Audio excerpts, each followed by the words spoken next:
مفتی طارق مسعود lectures. قرآن میں بہت زیادہ بیان کیا ہے فرعون اور موسیٰ علیہ السلام کے واقعے کو۔ ظاہر ہے اللہ جب ایک چیز کو بہت زیادہ بیان کر رہے ہیں تو ایسا لگتا ہے کہ اللہ بھی یہ چاہتے ہیں کہ یہ لوگ بار بار یہ واقعہ سنیں، کیونکہ عبرت کی جتنی باتیں ہمیں اس واقعے سے پتہ چلتی ہیں شاید کسی اور واقعے میں اتنے اسباق نہیں ہیں۔ کس طرح سے اللہ مہلت دیتا ہے نافرمانوں کو، کیسے اللہ خفیہ تدبیریں کرتا ہے ظالموں کے خلاف، ظالموں کو خود بھی پتہ نہیں ہوتا۔ آج دور ہے اسباب کا، مادہ پرستی کا، ہر چیز کا سائنٹیفک ثبوت چاہیے، کیلکولیٹ کرتے ہیں نا ہر چیز کو، یہ ہوگا تو پھر کل یہ ہوگا، پھر پرسوں پھر یہ ہوگا۔ تو اس واقعے میں ہمیں پتہ چلتا ہے کہ ہم کچھ اور چاہ رہے ہوتے ہیں اور اللہ کچھ اور، تو ہوتا وہ ہے جو اللہ چاہتا ہے۔ تبلیغ والے ایک لفظ کہتے ہیں، ناکامی کے نقشوں میں کامیابی، نقشوں سے لگ رہا ہوتا ہے، کیلکولیشن بتا رہی ہوتی ہے غلط ہو گیا، لیکن اللہ ان نقشوں میں کیا کر دیتا ہے؟ کامیابی۔ تو یہ واقعہ اللہ نے شروع ہی عجیب انداز سے کیا۔ ان فرعون علا فی الارض، زمین میں فرعون نے سرکشی کی تھی، وجعل اہلہا شیعا، اور اپنے ماتحت رعایا کو دو حصوں میں بانٹ رکھا تھا۔ گورنمنٹ کا کام ہوتا ہے اپنی عوام کے ساتھ ایک جیسا سلوک کرے، یہ نہیں کہ آپ ان کو کیا کر دیں؟ ڈیوائیڈ کر دیں، لیکن اس نے ڈیوائیڈ کر رکھا تھا۔ یستضعف طائفة منہم، ایک جماعت کو کمزور بنایا ہوا تھا، بنی اسرائیل کو، کیونکہ وہ فلسطین سے ہجرت کر کے آئے تھے، یہاں کے نیشنل ہو چکے تھے، مگر آج بھی دنیا میں ایک نمبر نیشنل اور دو نمبر نیشنل، کہ یہ وہاں سے آئے ہوئے لوگ ہیں، اور چونکہ حق پرست ہیں، نماز روزے کے پابند ہیں۔ فرعون کو ڈر تھا کہ جو ظلم کا نظام ہوتا ہے اس کو خطرہ حق پرستوں سے ہوتا ہے، اپنے جیسے باطلوں سے ہمیں کوئی خطرہ نہیں ہے۔ تبھی تو آج مسلمان سب سے کمزور ہیں، دنیا میں پٹ رہے ہیں، لیکن دہشت گردی کا طعنہ کس کو دیا جاتا ہے؟ مسلمانوں کو، حالانکہ بیچارے تو دہشت گردی کا شکار ہیں پوری دنیا میں، لیکن ایک نظریہ ہے، ایک سوچ ہے، ایک دین ہے، باقی دنیا میں کسی کے پاس کوئی سوچ اور نظریہ بچا ہی نہیں ہے۔ حق اور باطل کی ڈیفینیشن کسی کے پاس نہیں ہے۔ آپ کسی ایتھیسٹ کو میرے سامنے بٹھا دو، میں تو بہت چھوٹا آدمی ہوں، میں اس سے صرف یہ پوچھوں گا اچھے کی ڈیفینیشن کیا ہے اور برے کی ڈیفینیشن۔ قیامت آ جائے گی، وہ اچھے کی کو ڈیفائن ہی نہیں کر سکتا کہ اچھے کی ڈیفینیشن کیا ہے۔ تو جب اچھے کی ڈیفینیشن کا پتہ نہیں ہے، اچھائی کی ڈیفینیشن کا پتہ نہیں ہے، تو اچھے کی ڈیفینیشن کہاں سے پتہ چلے گی؟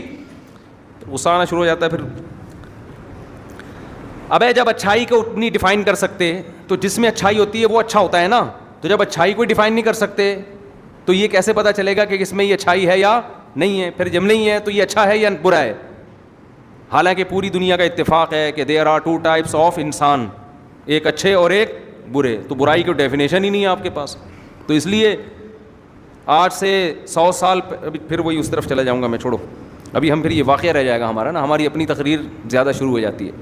تو اللہ تعالیٰ فرماتے ہیں کہ فرعون نے کیا کیا تھا؟ یستضعف، دو حصوں میں ڈیوائیڈ کر رکھا تھا، یہ 2 نمبر اور یہ 1 نمبر۔ اپنی قوم کے جو لوگ تھے غیر مسلم، اس کو خدا ماننے والے، ان کو بڑے اچھے اچھے عہدے دیے ہوئے تھے، سپریم کورٹ کا جج بنایا ہوا تھا، کسی کو چیف آف آرمی بنایا ہوا تھا، کسی کو اپنا مشیر خاص بنایا ہوا تھا، اور بنی اسرائیلیوں کو لفٹ کرانے کے لیے تیار نہیں تھا۔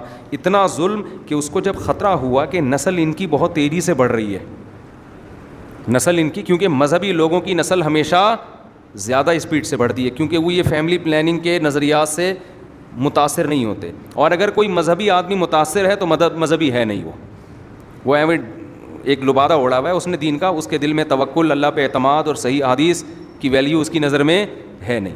ابھی میں نے کینسر کے اسپیشلسٹ ڈاکٹر ہیں، ان کا انٹرویو لیا، انہوں نے بتایا، میرا آن دا ریکارڈ موجود ہے میرے چینل مفتی طارق مسعود اسپیچز پر، کہ جو بریسٹ کینسر ہے نا، اس کی ایک بڑی وجہ لڑکیوں کی دیر سے شادی بھی ہے، نسل کو روکنا بھی ہے، سمجھتے ہو؟ تو یہ بھی ایک بہت بڑی وجہ ہے۔ تو نیچر سے لڑو گے نا، برباد ہو جاؤ گے، فائدہ نہیں ہوگا۔ خیر، تو فرعون نے کیا کرنا شروع کیا, نسل کم کرنے کے لیے نا, کیونکہ اس کو پتہ تھا, اتنی سینس فرعون میں بھی تھی کہ جس قوم کا گروتھ ریشو بڑھتا ہے پاورفل وہی ہوتی ہے, وہی پاورفل ہوتی ہے.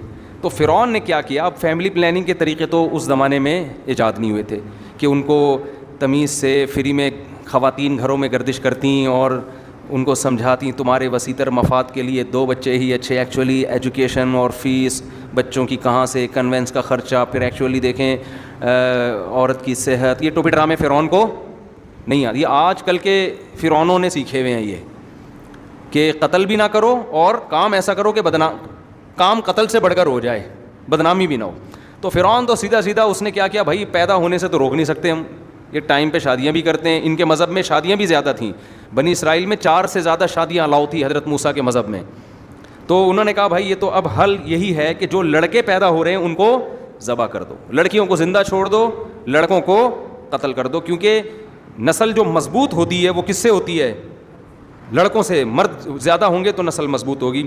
اور کسی نے اس کو بتا بھی, کوئی نجومی نے ٹوپی ڈرامہ نہیں کیا تھا, خوب سمجھ لو.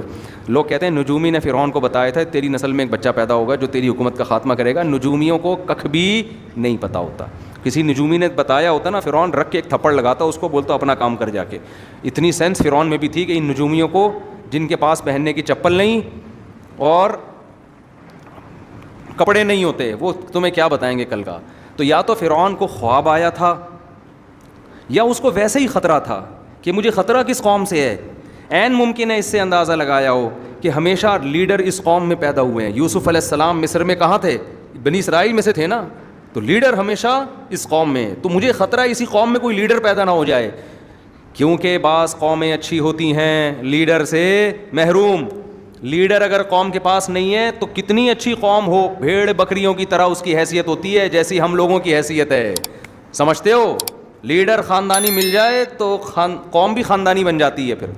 لیکن خاندانی لیڈر کی سلیکشن کے لیے پہلے سے تھوڑا بہت خاندانی ہونا ضروری ہے. اب دیکھیں کیا ہوتا ہے, اللہ خیر کرے. ٹھیک ہے, تو ہمارے ایک استاذ تھے, وہ اپنا واقعہ سناتے تھے کہ ایک شاگرد اپنے استاذ کے پاس آیا, کہنے لگا اگر آپ میرے استاذ نہ ہوتے نا میں آپ کو اتنی گالیاں دیتا, لیکن آپ چونکہ میرے استاذ ہیں اس لیے میں احترام کر رہا ہوں. تو انہوں نے کہا تو نے میرا بیڑا تو غرق کر ہی دیا ہے. تو زیادہ میں ڈیٹیل میں نہیں جانا چاہتا. اچھا خیر, تو بھائی اللہ تعالیٰ قرآن میں فرماتے ہیں کہ اچھا فرعون کو یہ خطرہ ہوا کہ میری قوم میں ایسا کوئی, بنی اسرائیل میں ایسا, یا تو خواب آیا یا اس کو یہ خطرہ ہوا کہ بھئی یہاں کوئی ایسا لیڈر پیدا ہو سکتا ہے. درباریوں نے بھی اس کو مشورہ دیا ہوگا نا, وہ جو چمچے ہوتے ہیں. تو فرعون نے کیا کیا, اتنا ظالم, جہاں خبر ملتی کہ ان کے ہاں بیٹا پیدا ہوا ہے اس کو ذبح کر دیتا. ذبح کر, کتنا چیختی ہوں گی مائیں. قرآن کہہ رہا ہے ان فرعون علا فی الارض وجعل اہلها شیعا یستضعف طائفة منهم یذبح ابناءهم ویستحیی نساءهم انه کان من المفسدین. واقعی بڑا فسادی تھا وہ. ونرید, الفاظ دیکھو قرآن کے, ہم نے ارادہ کیا ان نمن علی الذین استضعفوا فی الارض, زمین میں جو سب سے کمزور ترین قوم ہے ہم اس پر احسان کریں, ہم اس پر احسان کریں. ونجعلہم ائمہ, اے اللہ کیا احسان کرے گا اس قوم پہ, ظلم سے بچا لے گا, یہ یہاں سے بھاگنے میں کامیاب ہو جائیں گے, یا فرعون کے دل میں کچھ رحم آئے گا, یہی ہو جائے گا نا. نا نا نا نا, اللہ کہتے ہیں ہم نے سوچا کہ ہم کایا پلٹ دیں. نجعلہم ائمۃ, زمین کا امام ان کو بنا دیں ہم. حکومت کس کو دے دیں, ان کے ہاتھ میں حکومت آ جائے, اور زمین, صرف حکومت نہیں, زمین کی باغ ڈور, مضبوط خلافت, مضبوط حکومت اس کمزور ترین قوم کے پاس آ جائے. وَنُمَكِّنَ لَهُمْ فِي الْأَرْضِ, اور زمین میں ہم ان کو مضبوط ٹھکانہ دے دیں. الیکشن والی حکومت نہیں کہ 5 سال میں پھر ڈر لگا رہے کہ دوبارہ فرعون اگلے الیکشن میں جیت جائے. وَنُمَكِّن, تمکین کہتے ہیں مضبوط ٹھکانہ, ایسی پاورفل حکومت کے اپوزیشن کا کوئی خطرہ ہو ہی نہیں. وَنُمَكِّنَ لَهُمْ فِي الْأَرْضِ وَنُرِيَ فِرْعَوْنَ وَهَامَانَ وَجُنُودَهُمَا, اور ہم نے ارادہ کیا کہ ہم فرعون اور حامان جو اس کا سب سے بڑا چمچا وزیر تھا وہ, اور ان کا جو لشکر تھا, ان کی جو فوج تھی جو ظالم تھی, ہم ان کو دکھا دیں ما کانوا یحذرون, جس چیز سے وہ ڈر رہے تھے کہ ایسا نہ ہو جائے گا. تو ہم نے کہا ہم ایسا کر کے دکھائیں گے. کیسے اللہ نے انتظام کیا. وَأَوْحَيْنَا إِلَىٰ أُمِّ مُوسَىٰ, حضرت موسیٰ کی ماں کو جب حمل ہوا اور بچے کی ولادت کا وقت آیا، کتنی مبارک ماں ہیں، قرآن ان کا قرآن میں کیسے ذکر کرتا ہے. موسیٰ کی وجہ سے ان کی ماں کی بھی عظمت بڑھ گئی. عورت کی عزت میں اس کی اولاد، اس کے شوہر، اس کے باپ کا بہت بڑا دخل ہے. اور آج میرا جسم میری ورزی والوں نے عورت کو مرد سے کیا کر دیا ہے؟ رشتے سے آزاد.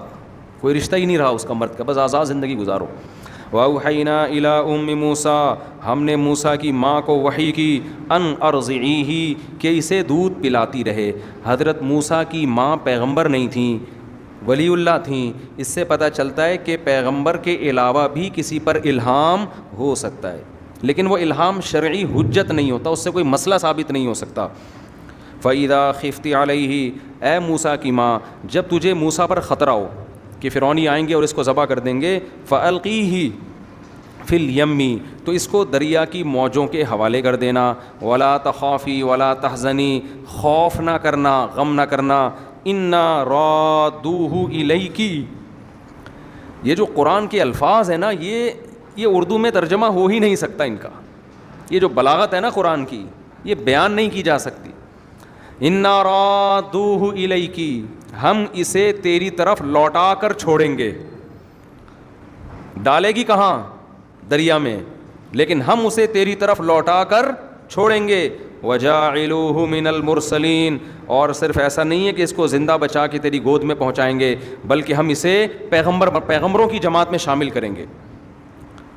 تو قرآن کہتا ہے فَالْتَقَطَهُ آلُ فِرْعَوْنَ، اللہ کی قدرت، صندوق میں بند کر کے بچے کو دریا کی موجوں کے حوالے کیا، اور جس سے بچانا چاہتے تھے وہ صندوق اسی کے محل میں پہنچ گیا. وقالت امرأۃ فرعون، جب وہ صندوق کھولا گیا، لایا گیا فرعون کے محل میں کہ بھائی ایک صندوق سے بچہ ملا ہے، نے بھی دیکھا، اس کی بیوی نے بھی دیکھا، دربانیوں نے بھی دیکھا. اب ان کو نہیں پتا تھا، اگر پہلے پتا چل جاتا بنی اسرائیل کا ہے تو مار دیتے، شہید کر دیتے. قالت امرأۃ فرعون، فرعون کی بیوی نے کہا قرۃ عین لی ولک، یہ میری اور تیری آنکھوں کی ٹھنڈک ہے. لا تقتلوہ، اسے قتل مت کرو. عسیٰ ان ینفعنا، ہو سکتا ہے ہمارے کام آ جائیے. او نتخذہ ولدا، یا ہم اس کو بیٹا بنا لیں. کہا جاتا ہے فرعون کی اولاد نہیں تھی، واللہ عالم، ہم اس کو بیٹا بھی بنا سکتے ہیں. ادھر موسیٰ علیہ السلام کی ماں کو جب پتہ چلا کہ نکلا کہاں ہے یہ بچہ؟ فرعون کے محل میں. تو قرآن کہتا ہے اصبح فؤاد امی موسیٰ فارغا، موسیٰ کی ماں کا دل صبر سے خالی. مسئلہ یہ تھا اگر وہ جا کے بتا دیتی میرا بیٹا ہے تو لازمی قتل ہونا تھا، وہ سمجھ جاتے تو بنی اسرائیل کی ہیں. لیکن ماں نہیں کیسے بتائے ان کو، تو ویسے ہی کہ بھی میرے دشمن کی گود میں کیوں پل رہی ہے. تو قرآن کہتا ہے ان کادت لتبدی بہی، قریب تھا کہ موسیٰ کی ماں جا کے بتا دیتی میرا بیٹا ہے میرے حوالے کرو. مائیں عورتیں جذبات میں ایسا کام کر لیتی ہیں نا جس سے ان کو فائدے کے بجائے نقصان. جیسے آج کل عدالتی کھلے لے کے نا گھر بیٹھ جاتی ہیں، بعد میں جب پتہ چلتا ہے نا وہ پرانا والا گیا اور نیا والا مارکیٹ میں کوئی اویلیبل مناسب ریٹ پہ نہیں ہے، پھر پرانے والے سے رابطہ کر رہی ہوتی ہیں. اور اس کے دل میں اتنی نفرت بیٹھ چکی ہوتی ہے، اتنی بیٹھ چکی ہوتی ہے، وہ اگر رکھتا بھی ہے تو وہ عزت نہیں دیتا کہ ایک دفعہ بھاگ چکی ہے گھر سے. یہ مسلم لیگ میں سابق دور حکومت میں کسی خاتون نے آواز اٹھائی تھی اس خلا کے کیس کے خلاف کہ اس سے عورتیں برباد ہو رہی ہیں، مردوں کے بجائے عورتوں کو نقصان زیادہ ہو رہا ہے، کیونکہ عورت کی طبیعت میں جلد بازی میں شوہر نے کہیں غصے میں تھپڑ لگا دیا، فوراً جا کے خلا کی ڈگری لے لی، پھر بعد میں خیال آیا یہ ہوا کیا میرے ساتھ. عورت کی طبیعت میں جلد بازی ہے، وہ جلدی میں ایسے فیصلے کر لیتی ہے جس سے بعد میں وہ پچھتاتی ہے. بہت عورتیں اپنا نقصان کر چکی ہیں یہ عدالتی خلوں سے. لیکن مسلم لیگ کی خاتون نے آواز اٹھائی تھی 8-10 سال پرانی بات، اس آواز کو دبا دیا گیا. تو ایسا ہوتا ہے مارکیٹ میں، اچھی باتوں کو ہماری اسمبلیوں میں الحمدللہ کبھی بھی، اور اس سے بڑے بیوقوف ہم لوگ ہیں. ابھی پھر مجھے غصہ دلاؤ گے تم لوگ. اچھا خیر، تو بھائی قرآن کیا کہتا ہے؟ قریب تھا کہ وہ بتا دیتی کہ میرا بیٹا ہے، لیکن قرآن کہتا ہے لولا ربطنا علی قلبہا، ہم نے ان کے دل کو مضبوطی سے باندھ دیا. کچھ آپ اللہ کے لیے کرو، کچھ اللہ بھی آپ کو صبر کی توفیق دیتا ہے. اللہ کہتے ہیں ہم نے مضبوطی سے ان کے دل کو کیا کر دیا؟ گویا رسی سے باندھ دیا کہ بے قابو نہ ہونا. قرآن کہتا ہے وقالت لاختہ، جب حضرت موسیٰ کی ماں نے بچے کو صندوق میں ڈالا تو حضرت موسیٰ کی بہن سے کہا قصیہ، اس صندوق کے پیچھے پیچھے چل. اللہ کے کہنے پہ میں ڈال تو رہی ہوں، لیکن پتہ نہیں بچہ جائے کہاں, پیچھے پیچھے چل. فَبَصُرَتْ بِهِ عَنْ جُنُبٍ وَهُمْ لَا يَشْعُرُونَ. موسیٰ کی بہن چپکے چپکے اس صندوقچے کو دیکھتی رہیں, فرعونیوں کو پتہ نہیں چلا. اس لیے کہ اگر فرعونیوں کو پتہ چل جاتا نا کہ یہ بچی دیکھ رہی ہے تو وہ کہتے بھئی اس کا کیا لگتا ہے جو اتنے دور سے اس کے ساتھ چل کے آ رہی ہے, تو وہ سمجھ جاتے یہ اس کی رشتہ دار ہے, بہن ہے, اور بچہ پتہ چل جاتا کہ کس کا بیٹا ہے یہ. تو قرآن کہہ رہا ہے لاشعوری طور پر نا اس نے بس یہ دیکھ رہی ہے جا کہاں رہا ہے. وَحَرَّمْنَا عَلَيْهِ الْمَرَاضِعَ مِن قَبْلُ. بچے کو سب سے پہلے دودھ چاہیے ہوتا ہے. تو فرعون کی بیوی نے جب مشورہ دیا نا اس کو قتل نہیں کرو, فرعون نے کہا بالکل آپ کا مشورہ سر اور آنکھوں پہ. سمجھتے ہو, سمجھ تو گئے ہو گے آپ لوگ. اب کیا ہوا کہ جی وَحَرَّمْنَا عَلَيْهِ الْمَرَاضِعَ مِن قَبْلُ, ہر دودھ پلانے والی کے دودھ کو اللہ نے موسیٰ پر حرام کر دیا. حرام کا مطلب موسیٰ کسی کی چھاتی کو منہ لگانے کے لیے تیار نہیں. فقالت, اب ظاہر ہے بچہ تو مر جائے گا. حضرت موسیٰ ظاہر ہے پیغمبر تھے, اتنے حسین تھے کہ قرآن میں سورہ طٰہٰ میں آتا ہے القیت علیک محبۃ منی. ایسا پیار تھا نا ان کے چہرے پر کہ سب کے دلوں میں اللہ نے ان کی محبت ڈال دی, فرعونیوں کے دل میں محبت ڈال دی. بچے پر پیار اتنا آ رہا تھا سب کو, اتنے خوبصورت, اتنے حسین. تو اب وہ سب چاہ رہے تھے کہ اس بچے کی جان محفوظ ہو جائے. اب پریشان ہے بھائی, بچہ کسی کا دودھ نہیں پیتا. شکر ہے اس وقت تک پاؤڈر کا دودھ ایجاد نہیں ہوا تھا. آج ہم کہتے ہیں کوئی بڑا لیڈر چاہیے تو پاؤڈر کا دودھ پی کے بڑے بڑے لیڈر پیدا نہیں ہوتے. پاؤڈر سے اچھا ہے بھینس کا پلا دو اپنے بچوں کو, شاید کچھ بن جائے. خیر, میں کمپنی کا نام لینے لگا تھا لیکن پھر میں نے کہا کمپنی والے کیس کر دیں گے میرے خلاف. وَحَرَّمْنَا عَلَيْهِ الْمَرَاضِعَ مِن قَبْلُ فَقَالَتْ هَلْ أَدُلُّكُمْ. اب وہ بہن موسیٰ علیہ السلام کی چلی گئی دربار میں, کہنے لگی بھائی وہ ایک خاتون ہے, میرا خیال ہے کہ میں بھی جب یہ وہ گود میں لیں گی تو اس خاتون کے بارے میں رپورٹ یہ ہے کہ ہر بچہ ان کا دودھ پی لیتا ہے. ایسے کچھ گول مول کر کے نا, تاکہ یہ پتہ نہ چل جائے کہ وہ ان کی ماں ہے اور میں ان کی بہن ہوں. اس بچی کا بھی کیسا کانفیڈنس تھا, کتنے احتیاط سے اس نے جا کے فرعونیوں کو ایسا بتایا کہ پتہ نہ چلے کہ میرا اس سے کوئی ریلیشن ہے. قرآن کہتا ہے الا اہل بیت یکفلونہ لکم, میں تمہیں ایسے گھر کا پتہ بتاؤں جو اس کی کفالت کر لیں گے بچے کی اچھے سے.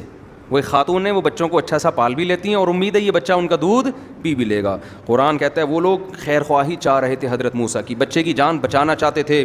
فَرَدَدْنَاهُ إِلَىٰ أُمِّهِ, ہم نے اس طرح موسیٰ کو ان کی ماں کی گود میں پہنچا دیا. پہلے زمانے میں دستور تھا, مالدار گھرانوں کی عورتیں بچے پیدا کر کے دائیوں کے حوالے کر دیتی تھی کہ بس پیار کروانے کے لیے دن میں 3-4 دفعہ زیارت کروا دیا کرو, باقی ساری ٹینشن کس نے اٹھانی ہے, تم نے, اور جب تھوڑا سا انگلی پکڑ کے چلنے کے قابل ہو جائے تو پھر ہمارے حوالے کر دینا. تو میں مالدار عورتوں سے کہتا ہوں جو بڑی ڈیسنٹ قسم کی لائف گزارنا چاہتی ہیں, بچے پیمپر ان ٹینشنوں, اور اس کی وجہ سے وہ نسل روک لیتی ہیں, تو روکنے سے بہتر ہے پیدا کر کے دائیوں کے حوالے کر دو. میاں سے بولو جہاں اتنا خرچہ کر رہے ہو وہاں ایک دائی رکھ لو, وہ پال پوس کے تھوڑا جب چلنے پھرنے کے قابل ہو جائے گا تو تمہارے حوالے کر دے گی, اس میں کوئی حرج نہیں ہے. نہ پیدا کرنے سے بہتر ہے کسی سے پلوا لو. ہمارے نبی صلی اللہ علیہ وسلم کی کو بھی تو حضرت دائی حلیمہ کے حوالے کیا گیا نا, تو کوئی بات نہیں, آپ کسی اور سے پلوا لیں جہاں اتنا خرچہ ہو رہا ہے, لیکن روکنے سے بہتر ہے کہ کسی سے پلوا لیں ہم. خیر, تو قرآن کہتا ہے فَرَدَدْنَاهُ إِلَىٰ أُمِّهِ كَيْ تَقَرَّ عَيْنُهَا, ہم نے موسیٰ کو ان کی ماں کی گود میں پہنچا دیا تاکہ ان کی آنکھیں ٹھنڈی ہو جائیں. وَلَا تَحْزَنْ, اور وہ غم نہ کرے. وَلِتَعْلَمْ, اور موسیٰ کی ماں کو یقین آ جائے. إِنَّ وَعْدَ اللَّهِ حَقٌّ, کہ اللہ جو وعدہ کرتا ہے سچا کرتا ہے. اللہ نے کہا تھا اس کو صندوق کے حوالے کر دے, میں اسے تیری گود میں پہنچاؤں گا. قرآن کہتا ہے وَلَمَّا بَلَغَ أَشُدَّهُ, موسیٰ علیہ السلام فرعون کے محل میں بھرپور جوانی کو پہنچ گئے. وَاسْتَوَىٰ, اور تمام اعضاء درست اور سیدھے ہو گئے. بچہ ہوتا ہے نا, اس میں کبھی ادھر چال ادھر گر رہا ہے, کبھی ادھر گر رہا ہے, بات کرتا ہے, لڑکھڑا رہا ہے, بات میں جان, جب جوانی کی دہلیز پہ پہنچتا ہے اس میں جمال پیدا ہو جاتا ہے ہر لحاظ سے متناسب. تو قرآن کہہ رہا ہے جب بھرپور جوانی کو موسیٰ علیہ السلام پہنچے, آتَيْنَاهُ حُكْمًا وَعِلْمًا, ہم نے آپ کو علم اور حکمت سے نوازا, ابھی نبوت نہیں ملی. وَكَذَلِكَ نَجْزِي الْمُحْسِنِينَ وَدَخَلَ الْمَدِينَةَ عَلَىٰ حِينِ غَفْلَةٍ مِّنْ أَهْلِهَا. اب آپ مصر شہر میں نکلے, دوپہر کو سب سو رہے تھے, تو حضرت سب قیلولہ کیا کرتے تھے. ہمیشہ سے انسانوں میں رواج رہا ہے, جب سے انگریزوں کی حکومت آئی ہے نا دنیا میں, قیلولہ مارکیٹ سے کیا کر دیا انہوں نے, شارٹ کر دیا. چائے پہ لگا دیا, سگریٹ پہ لگا دیا, پان گٹکے تمباکو پہ لگا دیا. اللہ تعالیٰ انگریزوں کو ہدایت کامل عاجلہ عطا فرمائے, ٹھیک ہے نا. تو اس سے پہلے مسلمانوں میں یہ چیزیں نہیں تھیں, دوپہر کو سوتے تھے, رات کو جلدی سوتے تھے. اب وہ خود آ رہے ہیں, تمیز کے بن رہے ہیں, ہمیں غلط چیزوں پہ لگا دیا. خیر, تو موسیٰ علیہ السلام دوپہر کے وقت میں نکلے جب لوگ آرام کر رہے تھے, مارکیٹیں بند تھیں, پبلک موجود نہیں تھی.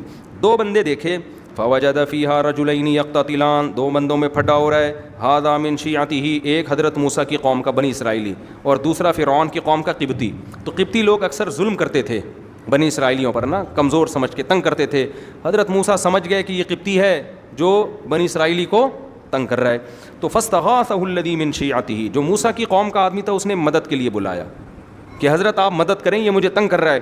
موسیٰ علیہ السلام قریب گئے اور جو فرعونی تھا فوکزہ, اسے ایک مکہ مارا لڑائی چھڑوانے کے لیے. میں اکثر یہاں پر یہ بتاتا ہوں کہ جب 2 آدمی لڑ رہے ہوں, نہیں چھوڑ رہے ہوں نا لڑائی تمیز سے, دونوں کو آپ بھی مارنا شروع کر دو. حقیقت ہے, پھر چھوڑیں گے. ایک مکہ اس کے لگاؤ اور ایک مکہ اس کے لگاؤ. تو ایسے کنی کترا کے نکل نہ جایا کرو. لڑائی ہو رہی ہوتی ہے اور لوگ کہتے ہیں ان کا آپس کا مسئلہ ہے, بھائی منہ ٹوٹ جائے گا, ٹانگ وانگ ٹوٹ جائے گی. ابھی ہم نے کچھ دن پہلے دیکھا, ایک بائک سے ٹکرائی ہے, دونوں لڑ رہے تھے, اس نے اٹھا کے زمین پہ مارا ہے اس کو. میں کہیں واکنگ کے لیے جا رہا تھا, ہم لوگ گئے, ہم نے, بعض لوگوں نے کہا چھوڑو چھوڑو, میں نے کہا نہیں چھوڑو یار, یہ مار دے گا اس کو, تو لڑ رہے ہیں, کوئی چھڑوانے والا ہونا چاہیے. خیر اللہ کا شکر ہے چھوڑ دیا انہوں نے ایک دوسرے کو. ایک آدمی حاوی آ گیا تو سڑک پہ گھسیٹ رہا ہے, مارے چلے جا رہا ہے. خیر, تو موسیٰ علیہ السلام نے مکہ رکھ کے لگایا کس کے, قبطی کے, لڑائی چھڑوانے کی نیت سے. فقضى علیہ, اور اس کا انا للہ ہو گیا, کیونکہ جوان تھے, طاقتور تھے, پیغمبر کمزور نہیں ہوتے, تو ایک ہی مکے سے اس کا کام تمام ہو گیا. اب تھا بھی فرعونی, یہ بڑا مسئلہ تھا, لیکن کسی کو پتہ نہیں چلا, کیونکہ قرآن کہہ رہا ہے غفلت کا وقت تھا اور سب آرام کر رہے تھے, کسی کو نہیں پتہ چلا. یہ بنی اسرائیلی تھا, اپنی قوم کا آدمی تھا, اس سے خطرہ تھا نہیں کہ یہ راز فاش کر دے گا جا کے. تو قال ھذا من عمل الشیطان, حضرت موسیٰ نے کہا تو شیطان کا عمل ہو گیا, شیطان تو بڑا گم رہا ہے. پھر اللہ سے دعا مانگی, اللہ میرے اس غلطی کو معاف کر دے, میں نے جان کر قتل نہیں کیا. فغفر لہ, اللہ نے معاف کر دیا. پھر موسیٰ علیہ السلام نے کہا اللہ تو نے مجھ پر انعام کیا, میں آئندہ کبھی کسی ظالم کا مددگار نہیں بنوں گا. اگلے دن موسیٰ علیہ السلام شہر میں نکلے ہیں, مصر شہر میں, خوف زدہ ہو کے کہ چونکہ لاش جب ملے گی تو فرعون انکوائری کرے گا ہماری قوم کا بندہ مارا کس نے. جب پتہ چلے گا میں نے تو پھر وہ مجھے زندہ نہیں چھوڑے گا, کیونکہ فرعون کو جب بعد میں پتہ چل گیا بنی اسرائیل کے ہیں تو ویسے ہی وہ حسد کرتا تھا اور نقصان پہنچانے کی کوشش کرتا تھا. لیکن کیا ہے کہ آرام سے جا رہے تھے, پتہ ہی نہیں چلا کسی کو کس نے مارا ہے. فَإِذَا الَّذِي اسْتَنصَرَهُ بِالْأَمْسِ يَسْتَصْرِخُهُ, اچانک نظر پڑی کہ جو آپ کی قوم کا آدمی جس کا کل کسی قبطی سے پھڈا ہو رہا تھا, آج کسی دوسرے بندے سے پھڈا ہو رہا ہے اور موسیٰ علیہ السلام کو مدد کے لیے پکار رہا ہے, آ جائیں بھائی. ٹھیک ہے نا. حضرت موسیٰ علیہ السلام نے ارادہ کیا میں اس کی مدد تو کرتا ہوں, لیکن اس کو تھوڑی تنبیہ تو کروں نا کہ تو روزانہ ہی پھڈے کر رہا ہوتا ہے. تو حضرت موسیٰ نے کہا اِنَّكَ لَغَوِيٌّ مُبِينٌ, تو تو کھلی غلطی پر ہے, کل بھی جھگڑ رہا تھا, آج بھی جھگڑ رہا ہے. جب اس کو ڈانٹا ہے, پھر قرآن کہہ رہا ہے اب موسیٰ مدد کے لیے اسی کی مدد کے لیے گئے ہیں, کیونکہ قبطی طاقتور تھا, ایسے موقع پہ کمزور کی مدد کی جاتی ہے نا. لیکن اپنی قوم کا آدمی یہ سمجھا کہ مجھے ڈانٹا ہے تو شاید اب یہ مجھے مارنے آ رہے ہیں, وہ ڈانٹ سے یہ غلط سمجھ بیٹھا.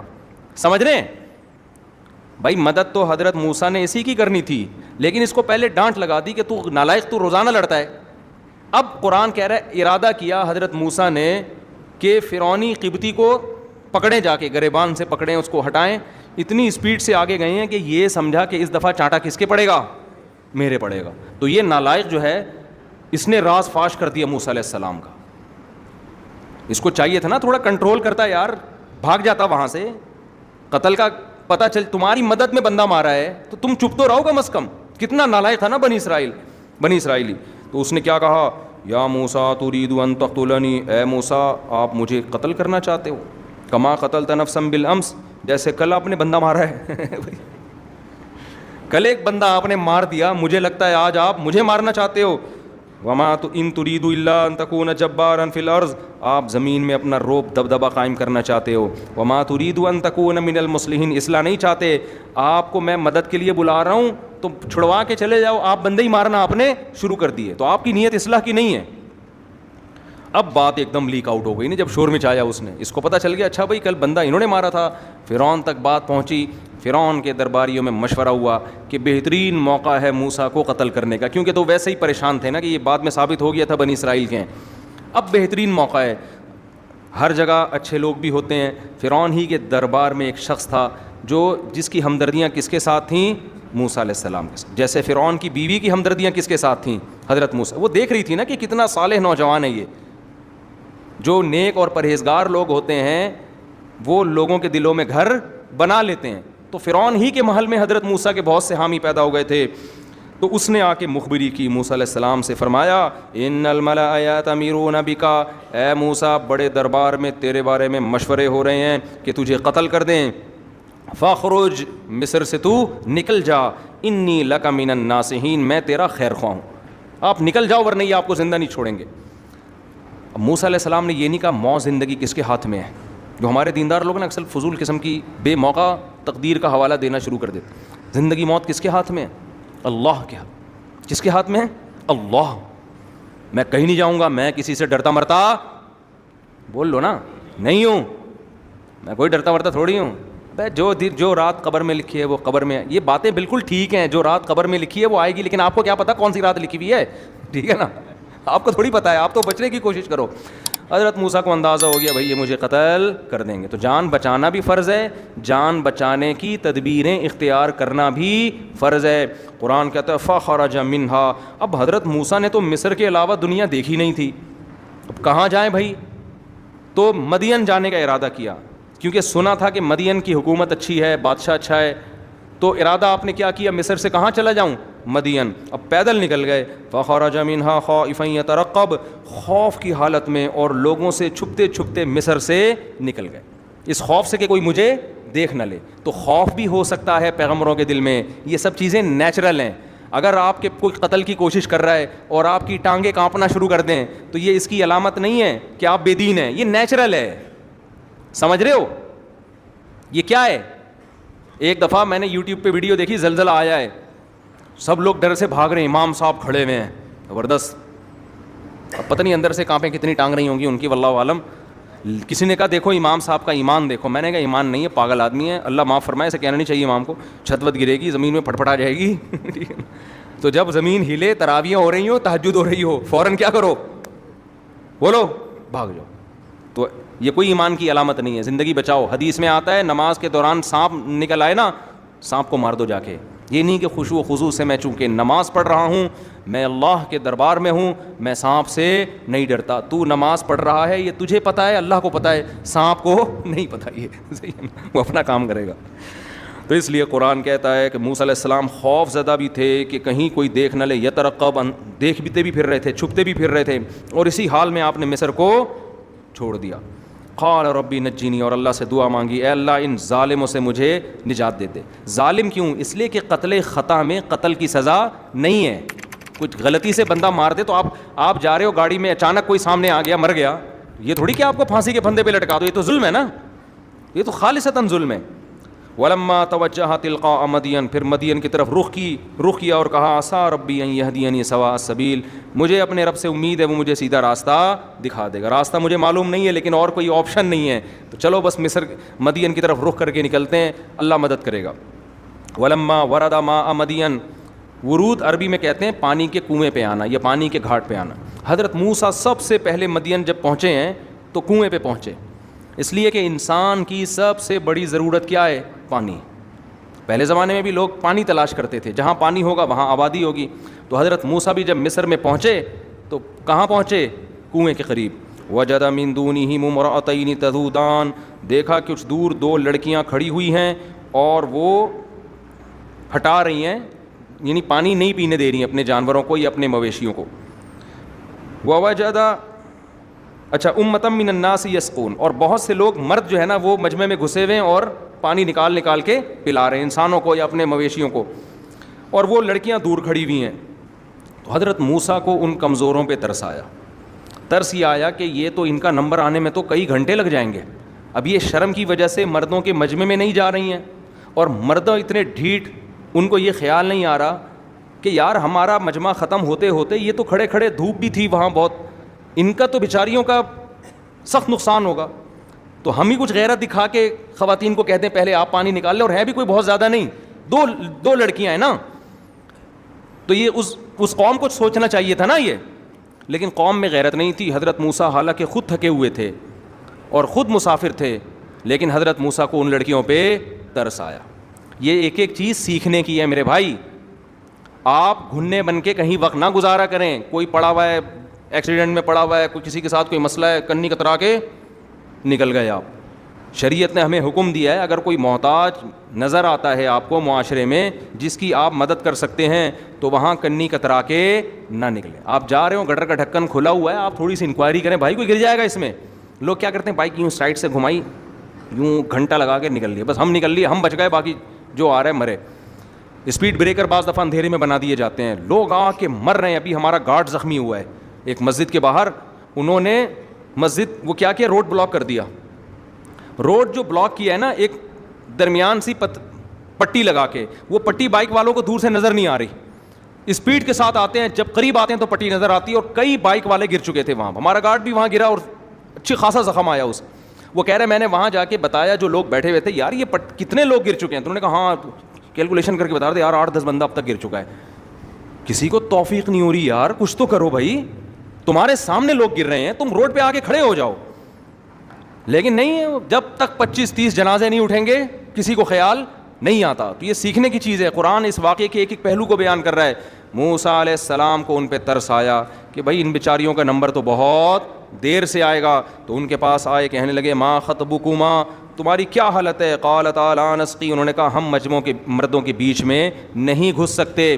حتیٰ یصدر الرعاء وابونا شیخ کبیر. سوال پیدا ہوتا ہے بھائی پھر گھر سے مرد کو بھیجنا چاہیے تھا نا, لیڈیز کا کام ہوتا ہے گھر میں رہنا, باہر کے کام کس کی ذمہ داری ہے, مردوں کی. تو انہوں نے کہا ہمارے گھر میں کوئی مرد نہیں ہے, والد ہیں اور وہ بوڑھے ہیں. وہ کیا ہیں, وہ بوڑھے ہیں. فسقا لہما, حضرت موسیٰ نے ان سے ڈول لیا اور ایسے کر کے جا کے پانی نکالا ہے اور جا کے ان کو ڈول پکڑا دیا. ثم تولی الی الظل. اب موسیٰ علیہ السلام کی نیت تو اللہ کی رضا کے لیے ان لڑکیوں کی خدمت تھی اور کوئی ذہن میں مفاد نہیں تھا. لیکن چونکہ مسافر تھے, کوئی ٹھکانہ نہیں ہے, کوئی جیب میں پیسے نہیں ہے کہ کہیں کھانا ہوٹل پہ خرید لیں, ہے بھائی کچھ بھی نہیں ہے. اب تھوڑی سی حضرت موسیٰ کو امید ہوئی کہ شاید یہ لڑکیاں ابا کو جا کے بتائیں کہ میں نے ان کی خدمت کی ہے, اور ابا شاید کچھ مجھے بلا کے 1 آدھ ٹائم کے کھانے کا انتظام کر دیں. نیت تو یہ نہیں ہے لیکن امید ہو گئی. تو اب ان لڑکیوں سے نہیں کہہ رہے کہ دیکھو تم اپنے باپ کے پاس جا کے بتاؤ کہ میں ایک مسافر آدمی ہوں, میں نے تمہاری خدمت کی ہے, میں مسافر ہوں, کھانے پینے کا انتظام نہیں ہے, تو اگر 1 آدھ ٹائم کے کھانے کا انتظام ہو جائے تو بڑی نوازش ہوگی. باقی تفصیل میں ابا سے مل کے بتاؤں گا یہ ہوا کیا ہے میرے ساتھ.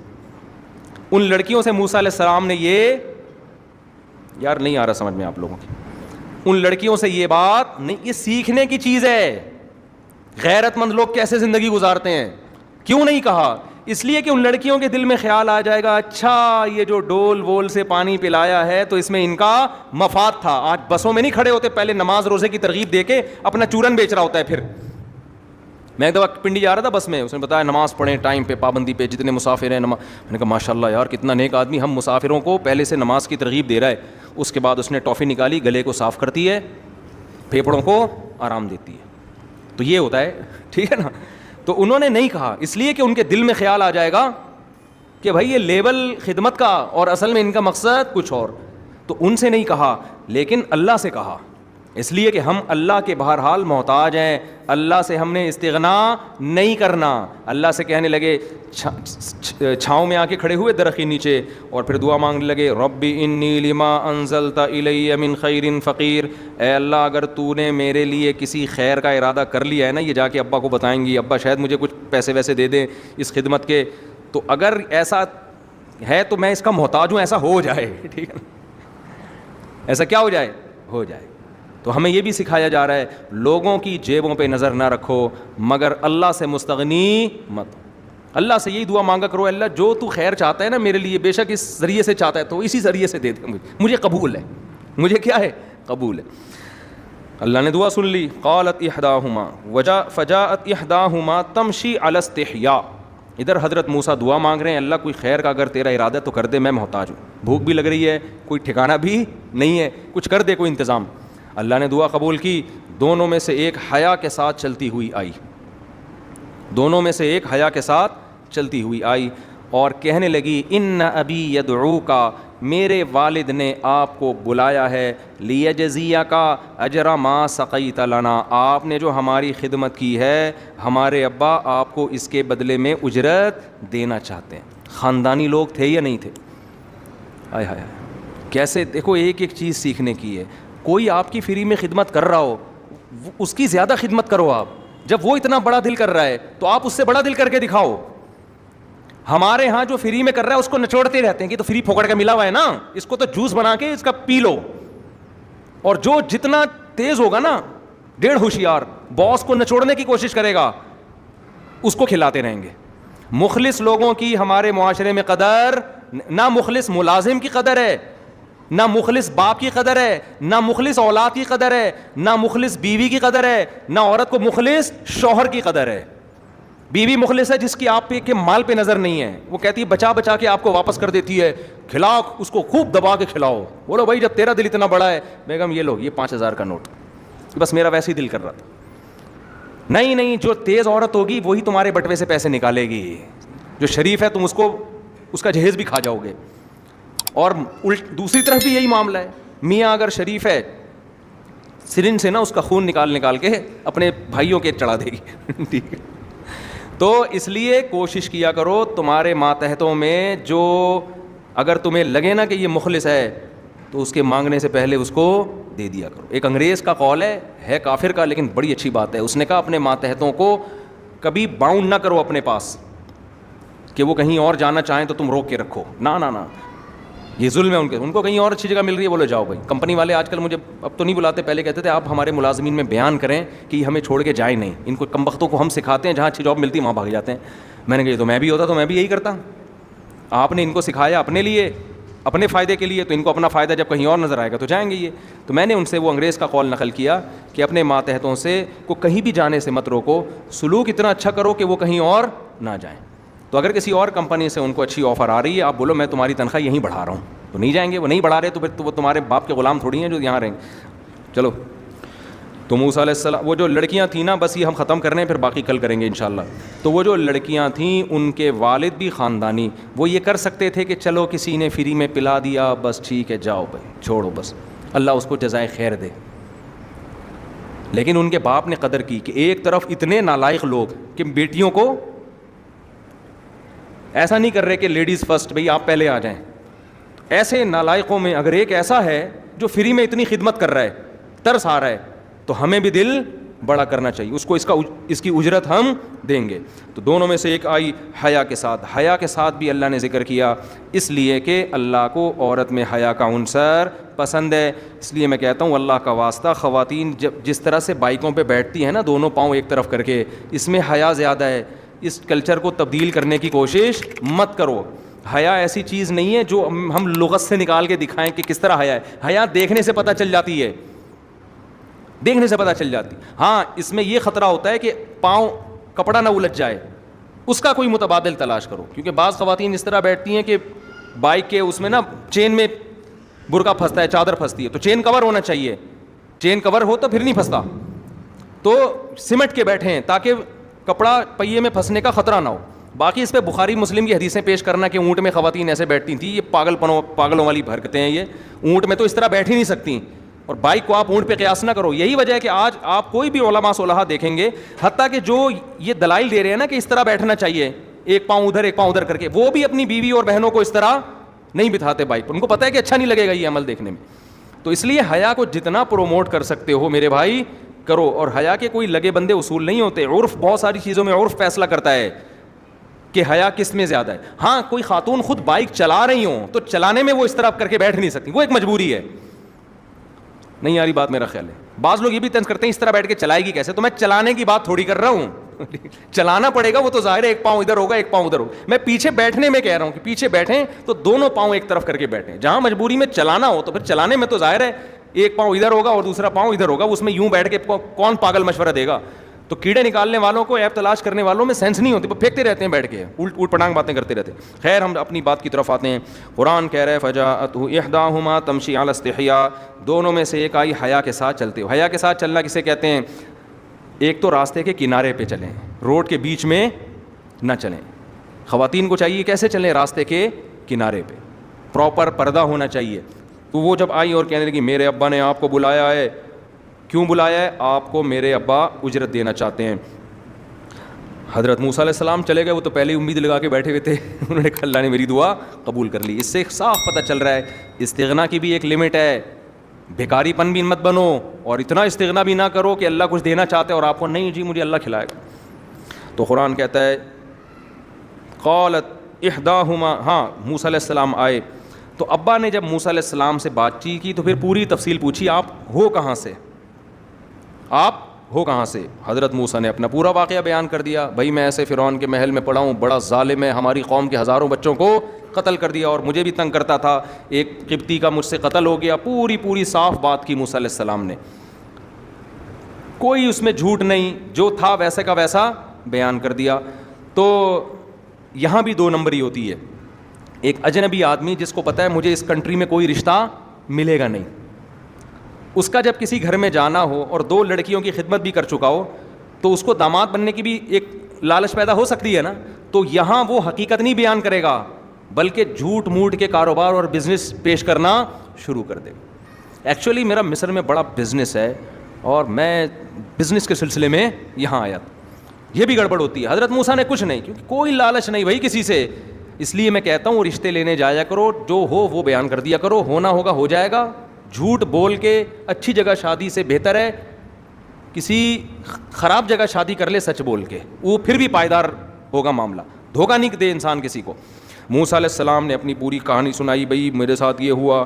تو وہ کہنے لگے لا تخف نجوت من القوم الظالمین, اب خوف نہ کرو, اللہ نے تمہیں ظالموں سے نجات دے دی ہے. قالت احداہما یا ابت استاجرہ, دونوں بیٹیوں میں سے ایک نے مشورہ دیا کہ ابا ہمارے گھر میں کوئی بھائی نہیں ہے, ہماری بکریاں چرانے کے لیے ہمیں ایک اچھا ملازم چاہیے, ایسا ملازم جو ایماندار بھی ہو اور طاقتور بھی ہو. ایماندار اس لیے گھر میں لڑکیاں ہیں. آپ بعض دفعہ مزدوروں کو لے کر آتے ہیں, وہ گھر کی عورتوں کو جھانکنا تاکنا شروع کر دیتے ہیں. میں نے دفعہ ایک مزدور کا انتظام کیا, مجھے کسی نے کہا اس کو نہیں رکھو. میں نے کہا کیوں؟ کہہ رہے اس کی عادت ہے کمبخت کی, جس گھر میں مزدوری کرتا ہے ان کی عورتوں کو جھانکتا ہے جا کے. یہ مشہور ہے ماشاء اللہ, اللہ نے اتنا نوازا ہے کہ اس فیلڈ میں کیا ہو گیا ہے, مشہور ہو گیا. اس کا کام ہی یہی ہے کمبخت کا. پنکھا ٹھیک کرنے میں یا پلستر کرنے میں اتنا ٹائم نہیں لگاتا جتنا جھانکنے تاکنے میں لگاتا. ابھی ایک مزدور پٹا ہے, چھت پہ چڑھا ہوا جھانک رہا تھا کسی کے گھر میں, اوپر شٹرنگ کا کام کر رہا ہے اور جہاں کسی کے گھر میں لڑکوں والوں نے دیکھ لیا, اس کو بلا کے طبیعت سے کوٹ پیٹ کے اس کے اگلے پچھلے سارے گناہ معاف کر دیں. لیکن یہ ایسے ٹھرکی ہوتے ہیں کہ یہ پٹ کے دوبارہ وہی کام کر رہے ہوتے ہیں. تو گھر میں آپ جب کسی بندے کو رکھتے ہو سب سے پہلے اس میں امانت دار ہو, کسی کی بہو بیٹی کے ساتھ خیانت نہ کرے. نمبر 2, اس لحاظ سے بھی امانت دار ہو کہ ڈیوٹی پابندی سے کرے, ورنہ خیانت کرنا شروع کر دے. آپ حضرت موسیٰ نے بکریاں چرائیں, میرا تجربہ ہے, آپ اپنی بکری خود پالتے ہو, اتنی اسپیڈ سے بڑھ رہی ہوتی ہے, چرواہے کو دے دو, بڑھنے کے بجائے چھوٹی ہونا شروع ہو جائے گی روز بروز. اس کی اپنی بکریاں بڑھ رہی ہوں گی, آپ کی کیا ہونا شروع ہو جائیں گی. میں نے بکری کا بچہ دیا, وہ اتنے کا اتنا ہی ذبح کیا, پھر ہم نے 1 سال کے بعد, بڑھا ہی نہیں. کھلاتے ہیں نہیں, چلا کے اپنے جانور کو بڑے ٹائٹ طریقے سے پال رہے ہوتے ہیں. تو بچیوں نے کہا کہ سب سے بہتر ملازم جو گھر میں ملازمت کے لیے وہ ہے نمبر 1 ایماندار ہو, نمبر 2 طاقتور ہو. خالی نیک ہونا بھی کافی بولو نا نہیں ہے, کیونکہ آپ بعض دفعہ ایسا آدمی ملازم رکھ لیتے ہو کہ اس کی تنخواہ اتنی نہیں ہوتی جتنا اس کو کھلانے پلانے گلوکوز کی بوتلیں چڑھانے پر خرچ ہوتا ہے آپ. یہ بھی میرے پاس ایسے کیسز بھی آ چکے ہیں. تو صحت مند ہونا چاہیے. تو یہ صحت مند بھی ہے. صحت کا اندازہ اور ایمانداری کا اندازہ ان بچیوں نے اتنی دیر میں کیسے لگا لیا؟ سوال پیدا ہوتا ہے نا بھائی. ان کی تو 2 ملاقاتیں ہوئی ہیں اور ایک دم انہوں نے فیصلہ کر لیا کہ ایماندار بھی ہیں اور طاقتور بھی. علماء کہتے ہیں طاقت کا اندازہ لگایا ڈول نکالنے سے. وہ جو لوگ تھے نا وہ ایسے یوں کر کے نا کھینچ رہے تھے, گھنٹہ لگ جاتا تھا ان کو. ہمارے حضرت تو پوری نقل کر کے بتاتے تھے نا, ای کی چی کی آوازیں آ رہی ہوتی تھی, ڈول بھی بڑے بڑے ہوتے تھے پہلے. حضرت موسیٰ گئے ہیں اور ایسے کر کے ڈول نکالا. ان بچیوں کو اندازہ ہو گیا کہ یہ نوجوان کمزور نہیں ہے. اور امانت کا اندازہ ایسے ہوا کہ اس پورے پروسیس میں انہوں نے دیکھا کہ ان کی نگاہیں مسلسل زمین پر جھکی ہوئی تھی. ایک دفعہ بھی انہوں نے لڑکیوں کی طرف نگاہ اٹھا کے نہیں دیکھا. میں نے ایسے لوگ بھی دیکھے, آپ مستورات کے ساتھ جا رہے ہو نا کار میں, پیچھے ٹیکسی والا کیا کرتا ہے, وہ جو گلاس ہوتا ہے نا پیچھے دیکھنے کا, وہ آپ کی بیوی پہ سیٹ کر دیتا ہے. یہ گرلز اسکول جو ہوتے ہیں نا, گرلز ان میں جو وین پہ نہیں آ رہے ہوتے, وین میں لے جانے کے لیے جو ڈرائیور ہوتے ہیں ان میں بہت ہوتا ہی ہے. ایسے شادیاں ہوئی ہیں, ہمارے ایک جاننے والے تھے, وہ اب تو پرانا ہو گیا, ان کو نہیں پتہ چلتا, تو بچے بھی ان کے بڑے ہو گئے, بچپن کا واقعہ ہے. وہ لڑکیوں کے اسکول میں نا لڑکیوں کو لے کے جاتا تھا وہ لڑکا, تو وہاں اس نے ایک لڑکی پہ سیٹ کیا ہوا تھا وہ گلاس, وہ نہیں جو پیچھے دیکھنے کے لیے, آنکھ مٹکا ہوا ہے, اور بالآخر الحمدللہ دونوں کی شادی ہوئی. چلو اچھا ہوا, شادی ہو گئی, بچے بھی ہو گئے ماشاء اللہ, ہنسی خوشی زندگی گزر رہی ہے ان کی.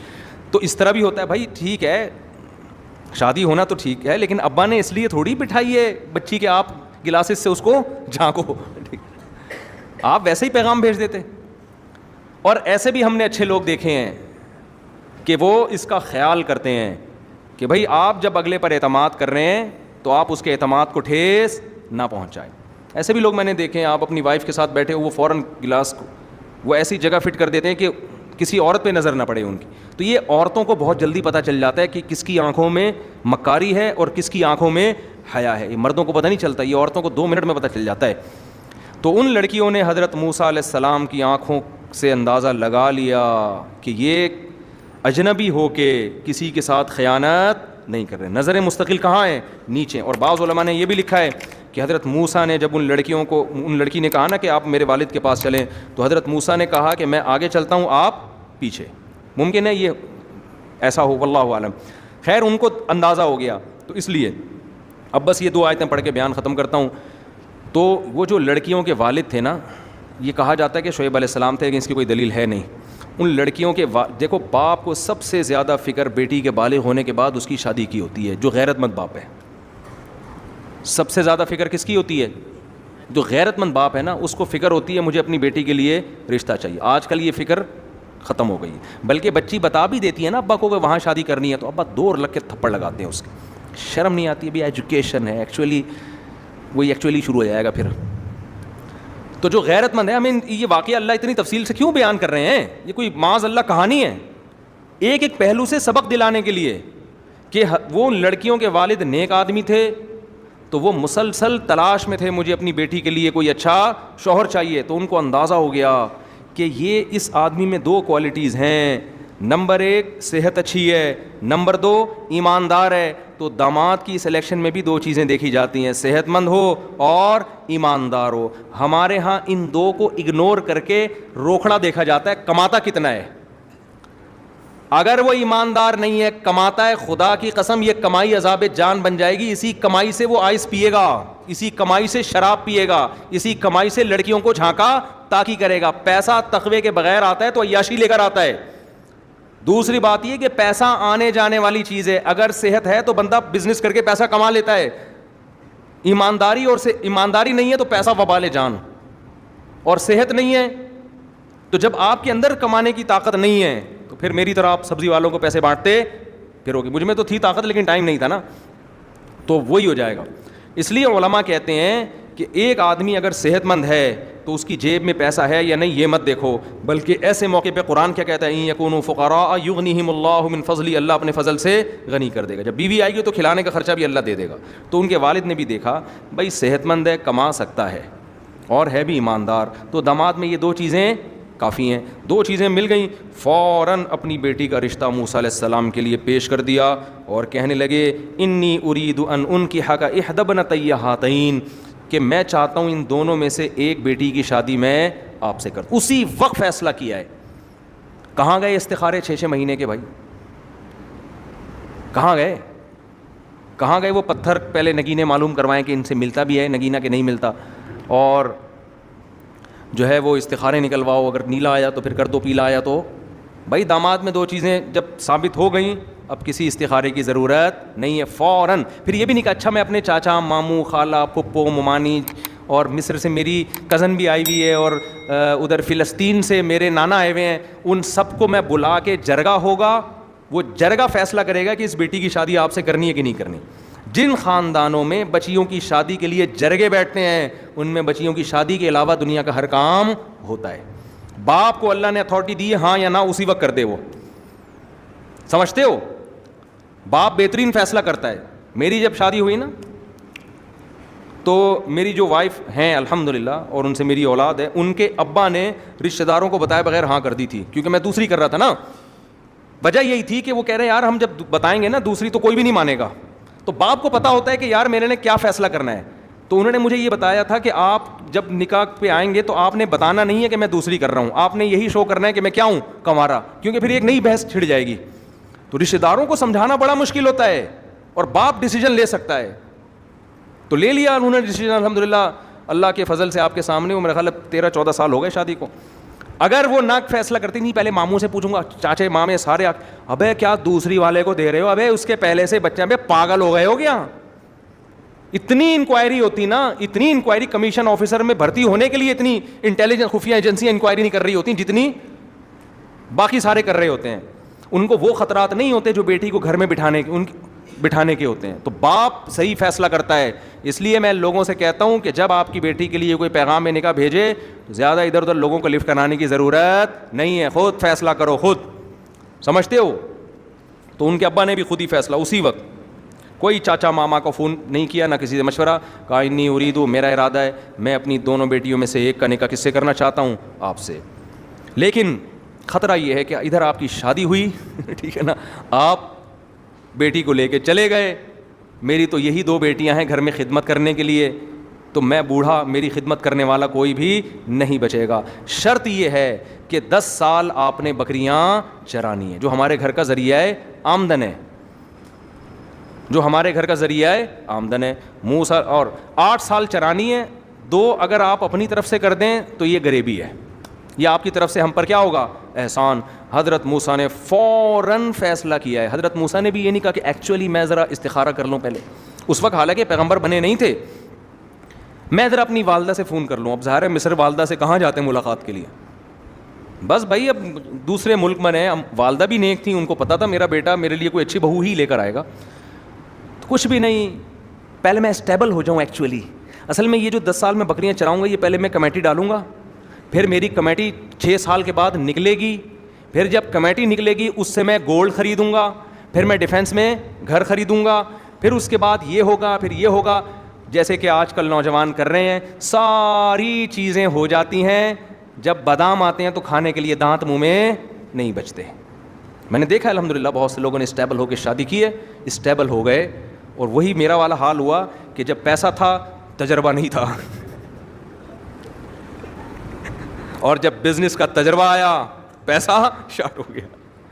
تو بھائی ایک عمر ہے, کم عمری میں شادی کرو, جوانی میں شادی کرو, اس میں شادی کی لذت ہے, اس میں میاں بیوی میں عشق جیسی محبت ہوتی ہے. یہ جو بڈھے ہو کے, میں تو نکاح پڑھا رہا ہوں نا, اللہ کی پناہ, مجھے عجیب سا لگ رہا ہوتا ہے دولہا کو دیکھ کے. اس وقت تو میں کچھ نہیں کہتا, اس کو بہت مبارکباد دیتا ہوں, لیکن سمجھ میں نہیں آ رہا تو اس کی مبارکباد دوں یا تعزیت کروں, اس کی عیادت کروں. اس لیے بھائی ایک جگہ تو میں شادی میں گیا, میں سمجھا یہ دولہا کے نانا ہیں, پتہ چلا وہی دولہا تھے. بڑے میں نے کہا چلو اب کیا غنیمت ہے, اب بھی کر رہے ہیں, وہ دولہا تھے حضرت جی. تو اگر زندہ ہیں تو اللہ ان کو نیک صالح اولاد عطا فرمائے. ایک 80 سال کا بوڑھا آدمی مری میں, ہمارے ایک جاننے والے عالم ہیں, اس نے کینیڈا میں کوئی لڑکی پھنسا لی, انگریز لڑکی نا, پاکستانی بڑے ہوشیار ہوتے ہیں, تو لڑکی پھنسا کے اس کو بلا لیا کہ شادی کروں گا تم سے. وہ بھی آ گئی, پتہ نہیں اس کے دل میں کیا ہوگا. اب یہ 80 سال کے بزرگ امام صاحب کے پاس صبح پہنچے. وہ امام صاحب مجھے واقعہ بتا رہے تھے نا, یہ اپنی مسجد کے امام کا بتا رہے, اپنا ہی بتا رہے, واللہ عالم. مجھے کہنے لگے وہ صبح وہ آیا اور ہمارے امام صاحب سے کہنے لگا کہ میرا شام کو کینیڈا کی ایک انگریز لڑکی سے نکاح ہے, اس کے لیے کیا چاہیے, یعنی ڈاکومنٹ میں کیا چاہیے. انہوں نے کہا آپ کا صرف زندہ ہونا چاہیے اس وقت, اس کے لیے کیا کیا ضروری ہے. ہاں اس نے یہ کہا کہ فجر میں آئے, کہنے لگا آج عصر میں شام کو میرا اس لڑکی سے نکاح ہے, اس کے لیے کیا کیا ضروری ہے. انہوں نے کہا کچھ بھی ضروری نہیں ہے, صرف عصر تک آپ کا زندہ رہنا ضروری ہے. سمجھ رہے ہو. تو اس لیے ہر چیز کا ایک ٹائم ہوتا ہے. تو موسیٰ علیہ السلام نے بھی یہ نہیں کہا میں استخارہ نکالوں گا, پازیٹیو آیا, پھر میں پہلے میں کچھ ایکچولی پیسے جمع کر لوں, کمیٹی ڈال لوں, یہ نا نا نا نا نا.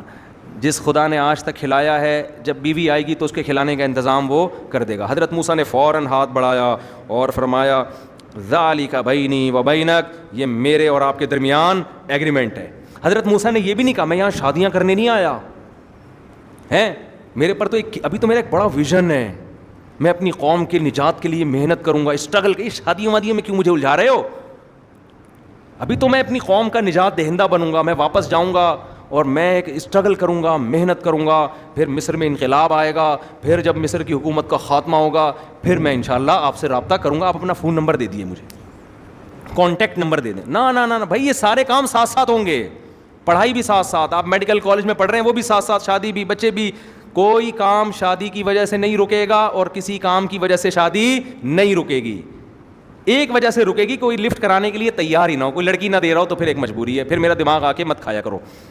تو قرآن کہتا ہے کہ موسیٰ علیہ السلام نے فوراً کہا ذالک بینی و بینک, یہ میرے اور آپ کے درمیان ایگریمنٹ ہے. ایما الاجلین قضیت, دونوں 8 سال یا 10 سال میں سے کوئی بھی مدت میں نے پوری کر دی, فلا عدوان علیہ, تو پھر مجھ پر کوئی حرج نہیں ہے. یعنی پھر میں اپنے اس ایگریمنٹ سے کیا ہو جاؤں گا, بری. واللہ علی ما نقول وکیل, اور ہم جو معاہدہ کر رہے ہیں اس پر کون گواہ ہے, اللہ گواہ ہے. حضرت موسیٰ نے ایک جملہ کہہ دیا تھا, اللہ نے پکڑ لیا. صحیح بخاری میں موسیٰ علیہ السلام سے پوچھا سب سے بہتر عالم کون ہے, سب سے بڑا عالم, کہا میں. اللہ نے حضرت خضر علیہ السلام کے پاس بھیج دیا آپ کو. اس پہ تنبیہ کی, حالانکہ بات صحیح تھی, اس وقت روئے زمین پر حضرت موسیٰ سے بڑا عالم کوئی بھی نہیں تھا, لیکن اللہ کو انداز یہ پسند نہیں آیا. تو اس لیے یہ بہت اہم پوائنٹ کی بات ہے. آج کبر پیدا ہو رہا ہے, تو پیغمبروں کو بکریاں چروائی جاتی, ایک بڑی وجہ اس کی کیا تھی, بننا ہے. تو دولت جب آتی ہے, عہدہ جب آتا ہے, تو تکبر آتا ہے, ساتھ میں تکبر آتا ہے. اور تکبر جب آ گیا نا, ہم نے بڑے بڑے علماء سے سنا ہے کہ متکبر ہمیشہ بے وقوف آدمی ہوتا ہے, عقل مند کبھی متکبر نہیں ہوتا. کیوں؟ عقل مند کو پتہ ہوتا ہے یار ہماری اوقات 2 ٹکے کی ہے نہیں, ہم کس بات پہ کبر کریں. صحیح ہے, اگر میرے پاس اچھی گاڑی ہے, میرے پاس اچھا کپڑا ہے, میرے پاس عہدہ ہے, تو یہ میرا کمال تھوڑی ہے. 2 منٹ لگتے ہیں اللہ چھینے گا اور تو روڈ پہ آ جائے گا. تو عقل مند تو یہ دیکھتا ہے کہ یار یہ میرا کیا کمال ہے. بے وقوف سمجھتا ہے کہ واہ بھائی ہم بہت اچھے ہو گئے. بھائی کپڑوں سے اچھے ہونے کی بات ہوتی تو پھر وہی سابق صدر کی مثال ہمارے سامنے آ جاتی ہے. خیر وہ بار بار آتی ہے ایسی مثالیں, مثال کوئی اس سے خاندانی ملتی نہیں نا ہمیں مارکیٹ میں. تو موسیٰ علیہ الصلوۃ والسلام نے, ہاں ایک حکمت کیا ہے, تواضع. دوسری بکریاں چرانے میں حکمت ہے برداشت, قوت برداشت. بکری تنگ بہت کرتی ہے, لیکن آپ اس پہ اپنا غصہ جاری نہیں کر سکتے, کمزور ہوتی ہے. بیل تنگ کرے, اٹھا کے ڈنڈوں سے کوٹ دو اس کو, مار کھا لے گا. بیل تنگ بھی کم, گائے پالنا ہم نے تو پالی ہے نا بکریاں, گائے پالنا آسان ہے, کھڑی کر دو. بھینس تو اتنی آسان ہے, جہاں کھڑی کر کے جاؤ گے قیامت تک وہیں کھڑی رہے گی. 6 مہینے بعد بھی آؤ گے تو وہیں کھڑی ہوئی ہوگی, بٹھا کر گئے تو بیٹھی ہوئی ہوگی. اس کے کھیل کیا ہوتے ہیں, کان ہلانا. وہ میں سناتا ہوں نا, بھینس کا بچہ گائے کے بچے کے پاس آیا تو کہ چلو کھیلتے ہیں. تو گائے کے بچے نے کہا دوڑ لگاتے ہیں. بھینس کے بچے نے کہا بھائی پاگل ہو رہا ہے کیا, دوڑے گا کون. گائے کے بچے نے کہا چل بھائی پھر چلتے ہیں. اس نے کہا نہیں بھائی بہت مشکل کام ہے. تو گائے کا بچہ ٹینشن میں آ گیا, یار کیا کھیلوں اب میں. تو بھینس کے بچے نے کہا بیٹھ کے نا کان ہلاتے ہیں یوں کر کے. وہ کان ہلاتے ہوئے دیکھا کبھی گاؤں دیہاتوں میں بھائی, یہ بھینس کے بچے کا ٹوٹل اچھل کود ہے یہ. تو بھینس پالنا بھی آسان, کھڑے کر کے جاؤ بس وہیں رہے گی, کہیں بھی نہیں جائے گی. اور اچھا اس کو نہلاؤ, نہیں نہلاؤ گے نا تو کوئی بھینس پیشاب کر رہی ہوگی, اس کے نیچے جا کے کھڑی ہو جائے گی, اسی کو انجوائے کرے گی وہ. گائے بھی, لیکن بکری پالنا بڑا مشکل کام ہے. ادھر ادھر بھاگتی ہے, ایسے بھاگتی ہے. ہم پنجرا کھولتے تھے نا, ایسے روڈ پہ بھاگ جاتی تھیں, ڈنڈے لے کے بھاگتے تھے ان کے پیچھے. ادھر کبھی کسی کی بائک کے نیچے آ رہی ہے گاڑی, خطرہ ہوتا ہے. اور آپ بکری پہ غصہ جاری نہیں کر سکتے, 2-3 کھینچ کے لگاؤ گے مر جائے گی بھائی. اور ویسے بھی پہلے تو بکریاں اتنی سی ہوتی تھیں, تو پنجاب اور سندھ کی نسلیں کراس بریڈنگ کر کے ایسی اونچی بکریاں پیدا ہو رہی ہیں آج کل. تو اس لیے بھی بکریاں چروائی گئی ہیں کہ ان میں برداشت پیدا ہو, کیونکہ حضرت موسیٰ کو حوالے کرنا تھا بنی اسرائیل. بنی اسرائیل میں زیادہ تر لوگ بڑے شرارتی, بہت تنگ کرنے والے. تو اگر لیڈر جذباتی ہوگا نا, ذرا سی کوئی بات ہوئی اور لیڈر نے اٹھا کے پوری قوم کو جناب لتاڑ دیا, اور تحمل ہی نہیں ہے. کسی نے آ کے آپ کے کان بھرے, آپ ایک دم ایکسائٹیڈ ہو گئے. ایسا ہوتا ہے, بچوں نے باپ کے سامنے آ کے دوسرے بھائی کی برائی کی, باپ ایک دم تیش میں آ گیا. تو یہ ایک دم تیش میں آنے والا کام ٹھیک نہیں ہوتا. تحمل سے سنو, تحقیق کرو ایسا ہے بھی کہ نہیں ہے. تو 2 وجہ سے. خیر حضرت موسیٰ علیہ السلام نے بکریاں چرائیں. فلما قضا موسیٰ الاجل, جب مدت کمپلیٹ کی, وسار باہلہ, اور اپنے گھر والوں کو لے کر مصر کی طرف چلے. آنس من جانب طور نارا, سردیوں کا مہینہ تھا, اور مصر میں سردی بھی بڑی کڑاکے دار پڑتی ہے, ٹھنڈا کنٹری ہے, سردیوں میں نا بہت ٹھنڈ ہوتی ہے. تو جانب طور پہاڑ آج بھی موجود ہے, یہودی بہت جاتے ہیں. تو راستے میں طور پہاڑ تھا, اس کے قریب موسیٰ علیہ الصلوۃ والسلام راستہ بھول گئے. یہ بھی اللہ کی حکمت, راستہ بھول گئے. اب شدید سردی بھی ہے اور راستہ بھی بھول گئے. ایسے موقع پہ مسافر کسی آبادی کو تلاش کرتا ہے. کہیں آبادی نظر آئے تو ہم ان سے کھانے پینے کا بھی پوچھیں اور راستہ بھی ان سے معلوم کریں کہ بھئی قافلے جو جاتے ہیں وہ کس راستے سے جاتے ہیں. ایسے موقع پہ یا تو انسان کو پانی کی تلاش ہوتی ہے, اور رات کے وقت میں کہیں روشنی اس زمانے میں نظر آ جاتی تو یہ روشنی اس کی علامت ہوتی کہ یہاں آبادی ہے. پہلے کیا, آج بھی لائٹیں جہاں ہوں گی تو آبادی ہوگی نا. تو قرآن کہتا ہے آنس من جانب طور نارا, طور پہاڑ کے قریب آپ کو آگ نظر آئی. قال لأہلہ, اپنی بیوی سے کہا, زوجہ سے کہا, امکثوا, یہاں ٹھہرو, انی آنست نارا, مجھے یہاں آگ محسوس ہو رہی ہے. لعلی آتیکم منہا بخبر او جذوۃ من النار, یا تو میں کوئی خبر لے کے آ جاؤں گا کہ راستہ کدھر ہے, کچھ نہیں تو آگ تھوڑی سی لے کر آ جاؤں گا وہاں سے. لعلکم تصطلون, اس آگ سے ہم گرمی حاصل کر لیں گے, تو شدید سردی میں ہمارے لیے گرمی کا ذریعہ بن جائے گی. فلما اتاہا, جب موسیٰ علیہ السلام اس آگ کے قریب پہنچے, نودی من شاطئ الوادی الایمن, کوہ طور کی جو دائیں وادی تھی وہاں سے آواز آئی. فی البقعۃ المبارکۃ من الشجرہ, جو درخت تھا نا اس کے اندر سے, اس کے قریب سے زیتون کا درخت تھا اور مبارک بقعہ تھا, اس میں سے آواز آئی, این یا موسیٰ, اے موسیٰ, انی انا اللہ رب العالمین, میں اللہ ہوں تمام جہانوں کا پالنے والا. اس انداز سے اللہ نے زمین پر پہلی دفعہ کسی سے کلام کیا تھا. اس سے پہلے تمام پیغمبروں پر جبریل وحی لے کر آتے رہے. سورہ طٰہٰ میں اس واقعے کو بہت ہی دلچسپ انداز میں بیان کیا گیا ہے. هل اتاک حدیث موسیٰ اذ رأى نارا فقال لأہلہ امکثوا انی آنست نارا لعلی آتیکم منہا بقبس او آتیکم بشہاب قبس لعلکم تصطلون فلما جاءها نودی ان یا موسیٰ انی انا اللہ رب العالمین, میں اللہ ہوں تمام جہانوں کا پالنے والا. فاخلع نعلیک, آپ اپنے جوتوں کو اتار دیں. انکا بالوادی المقدس طویٰ, اس لیے کہ آپ ایک بہت مقدس وادی میں ہیں جس کا نام کیا ہے, طویٰ. وَأَنَا اخْتَرْتُكَ, اے موسیٰ میں نے تجھے سلیکٹ کر لیا ہے, منتخب کر لیا ہے. فَاسْتَمِعْ, غور سے سن, مَا یوحیٰ, تیری طرف جو وحی کی جا رہی ہے. روئے زمین پر جتنے انسان ہیں نا, ان میں سے اپنا پیغام پہنچانے کے لیے میں نے تجھے اپنا سفیر بنا لیا ہے, سلیکشن ہو گئی ہے تیری. لہذا جو پیغام میں تجھے دوں اسے غور سے سن. پہلا پیغام اللہ نے کیا دیا, فاستمع لما یوحی انی انا اللہ لا الہ الا انا, میں اللہ ہوں میرے سوا کوئی عبادت کے لائق نہیں ہے. یہ پہلا پیغام توحید کا اللہ نے ہر پیغمبر کو دیا ہے. جب کوئی اسلام قبول کرتا ہے تو سب سے پہلے کیا کہتا ہے, لا الہ الا اللہ, اللہ کے سوا کوئی عبادت کے لائق نہیں ہے. فاعبدنی, لہذا غلامی کس کی ہوگی, میری. آج سیکولر ریاستیں آپ کو اپنا غلام بنا رہی ہیں, معاشرہ آپ کو اپنا غلام بنا رہا ہے, حکومتیں آپ کو اپنا غلام بنا رہی ہیں, باپ اپنا غلام بنانا چاہتا ہے, ماں اپنا غلام بنانا چاہتی ہے, شوہر بیوی کو, بیوی شوہر کو غلام. ہم کسی کے غلام, آج کہہ دو ٹھیک ہے نا, آج بڑا اچھا موقع ہے, ہم کسی کے غلام نہیں ہیں. ہم صرف کس کے غلام ہیں, اللہ کے. ہم باپ کی اطاعت کرتے ہیں کس کے کہنے پر, اللہ کے. لہٰذا جہاں اللہ منع کر دے گا باپ کی اطاعت کرنے سے, وہاں ہم باپ کی اطاعت بھی نہیں کریں. ہم قوم سے محبت کرتے ہیں کس کی وجہ سے, اللہ سے. جہاں اللہ اپنی قوم کی مخالفت کا کہہ دے گا وہاں ہم اپنی قوم کی بھی نہیں مانیں گے.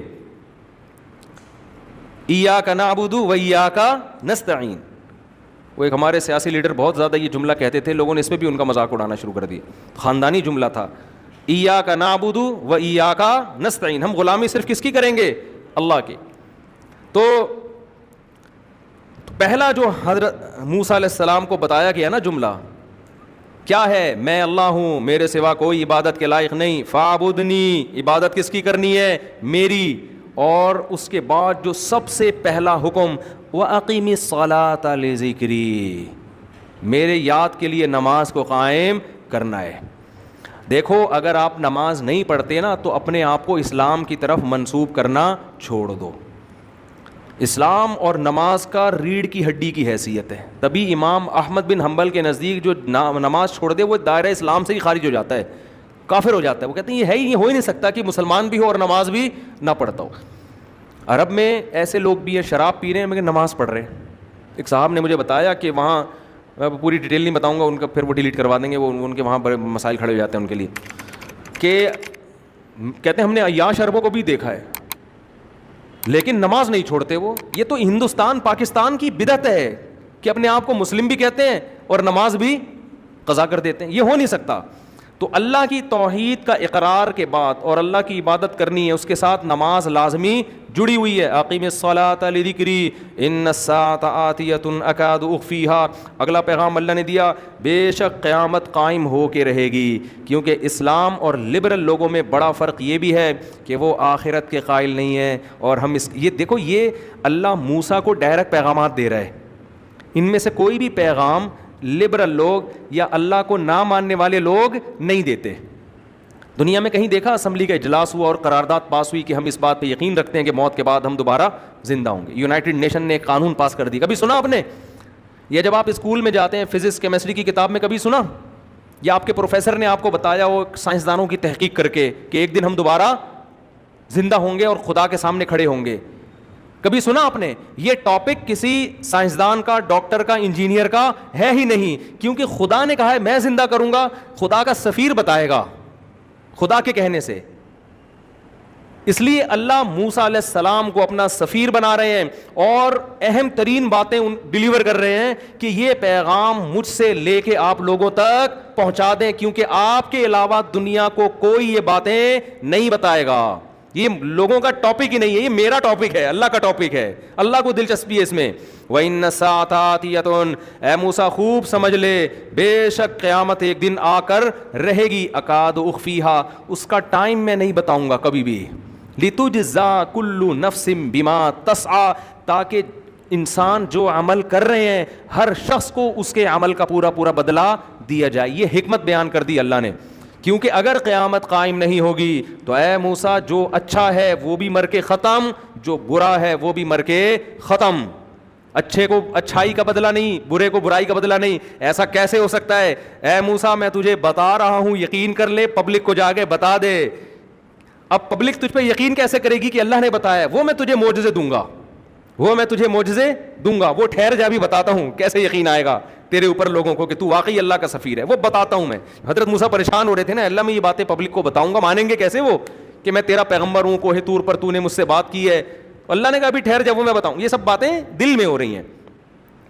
وَإِنَّ السَّاعَةَ آتِيَةٌ أَكَادُ أُخْفِيهَا لِتُجْزَىٰ كُلُّ نَفْسٍ بِمَا تَسْعَىٰ. یہ اہم پیغام اللہ نے حضرت موسیٰ کو دے دیا. اب اللہ نے حضرت موسیٰ کے دل میں آ رہا ہوگا نا, اللہ میں تو جانے کہ تو نے مجھ سے بات کی, میں جانتا ہوں میں نے تجھ سے کلام کیا, میں لوگوں کو جا کے بتاؤں گا تو پبلک یقین نہیں کرے گی. تو اللہ نے پھر کیا موسیٰ علیہ السلام سے فرمایا, وَمَا تِلْكَ بِيَمِينِكَ يَا موسیٰ, اے موسیٰ اور یہ تیرے دائیں ہاتھ میں کیا چیز ہے. دیکھو اللہ کو تو پتہ ہے نا کیا ہے موسیٰ علیہ السلام کے دائیں ہاتھ, یا نہیں پتہ اللہ کو؟ تو اللہ کو ضرورت ہے پوچھنے کی, ہے بھائی. پہلا سوال یہ ہوتا ہے. دوسرا سوال یہ ہوتا ہے اگر اللہ نے پوچھنا ہی تھا تو اتنا لمبا سینٹنس استعمال کرنے کی کیا ضرورت تھی؟ آپ کے سر پہ ٹوپی ہے, میں اگر پوچھتا ہوں کہ اول تو میں پوچھوں کیوں, مجھے پتہ نہیں ہے کہ ٹوپی ہے, میں پوچھوں گا ہی نہیں. اور اگر پوچھوں گا تو میں کہوں گا واٹ از دس, یہ کیا ہے, یہ پوچھوں گا نا. نہیں آ رہی سمجھ میں تو رہنے دو بھائی. میں یہی پوچھوں گا نا واٹ از دس, یہ کیا ہے. ما ہاذا عربی میں کیا کہتے ہیں؟ ما ہاذا. تو اللہ کو بھی اگر پوچھنا تھا, اللہ کہتے ہیں ما ہاذا, یہ کیا ہے. اس سے بڑا کلام واو بھی لگا دیا, اینڈ لگا دیا. اور تو جب کنٹینیو بات چل رہی ہوتی ہے پھر بیچ میں لگایا جاتا ہے, تو اللہ نے لگا دیا وما تلکا, واو اور بھی بڑھا دیا. میں کہہ رہا ہوں اور یہ کیا ہے. آپ کہیں گے بھائی پہلے آپ پوچھ رہے ہوتے ہیں نا یہ کیا ہے, یہ کیا ہے, یہ کیا ہے, اور یہ کیا ہے. یہ تو پہلا سوال ہے, پہلے سوال میں ہی واو لگا دیا آپ نے. چائے پی کے بیٹھا کریں تراویح کے بعد نا, تھکے ہوئے ہوتے ہیں. میں سوچ رہا ہوں انتظامیہ کو بولوں تراویح کے بعد آدھی کپ کڑپ دودھ پتی کا انتظام ہونا چاہیے. میں بھی پیوں گا, کاکڑ دینا ہو جائے گا. چائے ویسے اچھی چیز نہیں ہے لیکن چلتا ہے مارکیٹ میں, پی رہے ہیں تو پھر میرے مشورے پہ تھوڑی پی رہے ہیں. تو واو لگا دو نا, واو, تو یہ اور لمبا کلام ہو گیا. اچھا اگر میں نے پوچھنا ہی ہے, لمبا ہی کلام کرنا ہے, اور بھی لگا دیا, تو میں ان کو نام لے کے پکاروں گا, جبکہ پہلے سے ان سے, آپ کا نام کیا ہے, فیضان, تو بات فیضان ہی سے چل رہی ہے گھنٹے سے, میں کہوں اور یہ تیرے سر پہ کیا ہے اے فیضان, تو یہ اس سے زیادہ لمبا کلام اس موقع پر ہو سکتا نہیں ہے. اللہ حضرت موسیٰ سے اتنا لمبا کلام کر کے پوچھ رہے ہیں, وما تلکا, اور یہ کیا ہے, بیمینک, تیرے دائیں ہاتھ میں, حالانکہ ایک ہی ہاتھ میں تھی, تیرے دائیں ہاتھ میں اے موسیٰ. اتنا لمبا کلام. علماء نے اس کی حکمت بیان کی ہے کہ بعض دفعہ کلام مقصود نہیں ہوتا, اس لیے بات چیت کی جاتی ہے محبت کے اظہار کے لیے اور سامنے والے کی وحشت کم کرنے کے لیے. دیکھو جب آپ کسی سے بات چیت کرتے ہیں نا, ایک روب ہوتا ہے, میں تو باروب آدمی نہیں ہوں, لیکن بعض دفعہ لوگ آتے ہیں نا تو بات شروع کرتے ہیں, وہ اسٹارٹ ہی نہیں, جیسے گاڑی اسٹارٹ ہو رہی ہوتی نا, کھنگ کھنگ کھنگ کھنگ کر کے گھنٹہ لگ جاتا ہے, وہ اسٹارٹ ہی نہیں ہو رہے ہوتے. تو میں کہتا ہوں بھائی بولو, مجھے ہنسی آ جاتی ہے, بھائی کو بولے گا تو کہہ رہے ہیں منہ سے نکل ہی نہیں رہا. وہ اچانک مجھے کہیں دیکھ لیا, تو ان تو یوٹیوب پہ دیکھتے تھے, اچانک دیکھ رہے آپ مفتی صاحب ہیں, وہ حیران پریشان کھڑے ہوئے ہیں, ان کے منہ سے نکل ہی نہیں رہا ہوتا. فون پہ بھی بعض دفعہ ایسا ہو جاتا ہے, تو بعض دفعہ ایسا ہوتا ہے, اکثر تو ایسا نہیں ہوتا, کوئی ایسا روب وہ ہمارا ہے نہیں. وہ کہتے ہیں وہی شادیوں والے مولانا صاحب, تو کیا روب رہا, لیکن بعض دفعہ ایسا ہوتا ہے. تو پھر میں کیا کرتا ہوں, اس سے میں پہلے بات چیت کرتا ہوں, چھوڑو سوال وال کو دائیں طرف رکھو, اور سناؤ کیا حال ہے بھائی, طبیعت سیٹ ہے, کیا کر رہے ہو آج کل, چلو چائے پیتے ہیں. ایسے ایسا الحمدللہ میں کہتا نہیں ہوں, لیکن نام وام پوچھا, یہ سارے سوالات جو ہو رہے ہوتے ہیں یہ صرف اس کے دل میں روب کم کرنے کے لیے, کیونکہ جب وہ روب کم ہوگا تو وہ دل کی بات آپ کے سامنے کھول کے رکھے گا. بعض ڈاکٹروں کو دیکھا ہے نا, آپ ان کے پاس جاؤ, ابھی آپ نے بتایا نہیں کہ میرے گردے میں مسئلہ ہے یا پھیپھڑے میں, بات شروع کرنے سے پہلے نسخہ لکھنا, دیکھا نا کیڑے مکوڑے, نسخہ بھی کیا ہوتا ہے, کیڑے مکوڑے بنانا شروع کر دیتے ہیں. یہ کیڑے مکوڑوں سے ایسا ہوا, ایک دفعہ میں دوا لے کر آیا, میڈیکل والے نے کچھ اور پکڑا دیا, مجھے شک ہوا, پھر جا کہہ رہا ہے وہ سوری, وہ رائٹنگ ایسی ڈاکٹروں کی ہوتی ہے سمجھ میں ہی نہیں آتا. تو آپ بھائی ڈاکٹر کی ذمہ داری ہے, بندہ آ کے بیٹھے, آپ اس سے پوچھو تمہارے ساتھ کیا مسئلہ ہے طارق مسعود صاحب, یہ پوچھنا چاہیے نا. گردوں میں مسئلہ ہے یا جگر میں مسئلہ ہے یا پھیپھڑوں میں مسئلہ ہے یا سر میں درد ہے, یا ہو سکتا ہے تمہارے ساتھ ہو ہی نہیں, جو بچہ لے کر آئے ہو اس کے ساتھ مسئلہ ہو. جیسے عامل لوگ بنیان سونگ کے فوراً کہتے ہیں آپ پہ جنات ہیں, بعض دفعہ آپ کا کیس ہی نہیں ہوتا, کیس کس کا ہوتا ہے, یہ لوگوں نے تجربہ کیا ہے. عامل کو بولا ابھی بندہ آ رہا ہے, وہ اس کو پتہ ہی نہیں, اس نے آپ کا بنیان سونگتے بول دیا آپ پہ جن ہے, تو اگلے نے کہا بھائی میں تو ہوں ہی نہیں, میں تو ویسے ہی آگے بیٹھا ہوا تھا. تو روب جب ہوتا ہے نا تو محبت تقاضا کرتی ہے, محبت بھی اور یہ حکمت بھی یہ تقاضا کرتی ہے کہ ایسی بات کی جائے جس کی ضرورت بھی نہیں ہو اور بات کو بھی طول دیا جائے. اس لیے بہت سے لوگ کہتے ہیں نا, ہم گھر میں جاتے ہیں اپنی بیگم سے بات چیت کرتے ہیں, وہ پتہ نہیں لمبی لمبی باتیں شروع کر دیتی ہے, ہم کہتے ہیں ٹو دا پوائنٹ بات کرو, ٹو دا پوائنٹ. تو وجہ اس کی ہے کہ اس کو محبت ہوتی ہے, آپ کو نہیں ہوتی. آپ چاہ رہے تھے ٹو دا پوائنٹ بات کرو, بس کیا ہے مسئلہ ہے, بس ٹو دا پوائنٹ جواب دے کے سو جاؤ جا کے. محبت ہوتی ہے تو جب شادی نہیں ہوئی تھی اس وقت کیا ٹو دا پوائنٹ بات ہوتی تھی, فون کیا آپ نے ہونے والی کو, السلام علیکم, وعلیکم السلام, کون بات کر رہی ہے, جی میں کائنات بات کر رہی ہوں, ایک مثال دے رہا ہوں, اچھا اور طبیعت ٹھیک, جی الحمدللہ, شکریہ آپ کا, السلام علیکم, طبیعت معلوم کرنے کے لیے فون کیا. تو وہاں کیسا منگنیاں تو ہم نے دیکھی ہیں لڑکوں کی, ایسا جیسے فون ایلفی سے چپکا دیا کسی نے کان پہ. تو محبت جب ہوتی ہے انسان کلام کو طول. اس لیے میرے بھائی اپنے باپ اور اپنی ماں کے ساتھ جب بات چیت کیا کرو نا تو مختصر بات نہ کیا کرو. وہاں تو بیٹھے ہی گپ شپ کے لیے ہو, وہاں تو بیٹھے ہی کس کے لیے ہو, گپ شپ کے لیے. بھائی محبت کی وجہ سے بات چیت ہو رہی ہے, اس میں یہ نہیں کہ ابا سے ہم نے اماں سے بات کی تھی تو یہی بات ہم دوبارہ ویسے ہی ادھر ادھر کی مارنا شروع کر دو, بیٹھ جاؤ اور ابا سناؤ, اپنے بچپن کے واقعات سناؤ, کیا ہوتا تھا. تو بڑوں کا دل اس سے بہلتا ہے. ان بڑوں کو ایسا نہ کرو جیسے جاپان اور فرانس والوں نے کر دیا اپنے بڈھوں کے ساتھ, تنہائی کے دن گزارتے ہیں. ان کے ساتھ بیٹھو, ماں کے ساتھ بیٹھو, گپ شپ لگاؤ ویسے ہی بیٹھ کے. بچوں سے نہیں الٹی باتیں کر رہے ہوتے لوگ, محبت ہوتی ہے نا بچوں سے, وہ ویسے ہی باتیں کر رہے ہوتے ہیں. خیر اللہ تعالیٰ کو چونکہ موسیٰ سے محبت تھی, اللہ نے موسیٰ سے مختصر کلام نہیں کیا. موسیٰ سے اللہ نے کہا وما تلکا بیمینک, اور یہ کیا ہے تیرے دائیں ہاتھ میں, یا موسیٰ, اے موسیٰ. حضرت موسیٰ کی محبت کو بھی جوش آ گیا, ٹھیک ہے.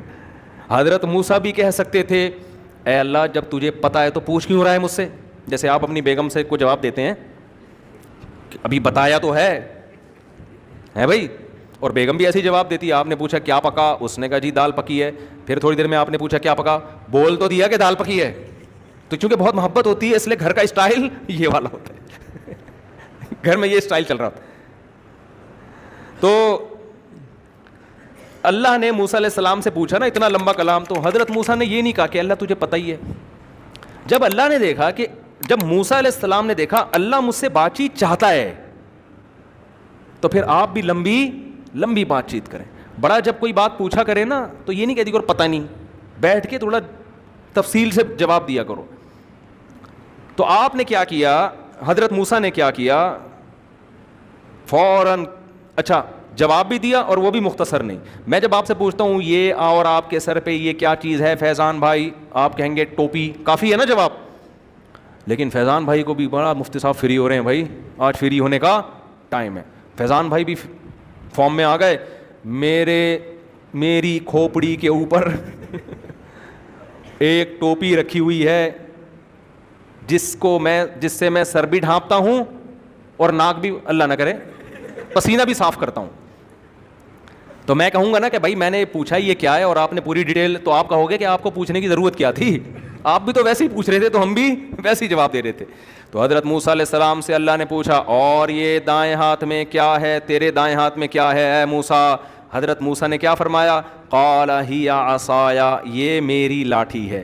اللہ نے یہ نہیں پوچھا تھا کس کی ہے, ٹھیک ہے نا, اس کا جواب بنتا تھا عصا, لاٹھی, بس. حضرت موسیٰ نے کہا ہی عصای, یہ میری لاٹھی ہے. اللہ نے یہ نہیں پوچھا تھا کس کام کی ہے, آگے کام بتانا شروع کر دیے. اتوکأ علیہا, اس پہ ٹیک لگاتا ہوں.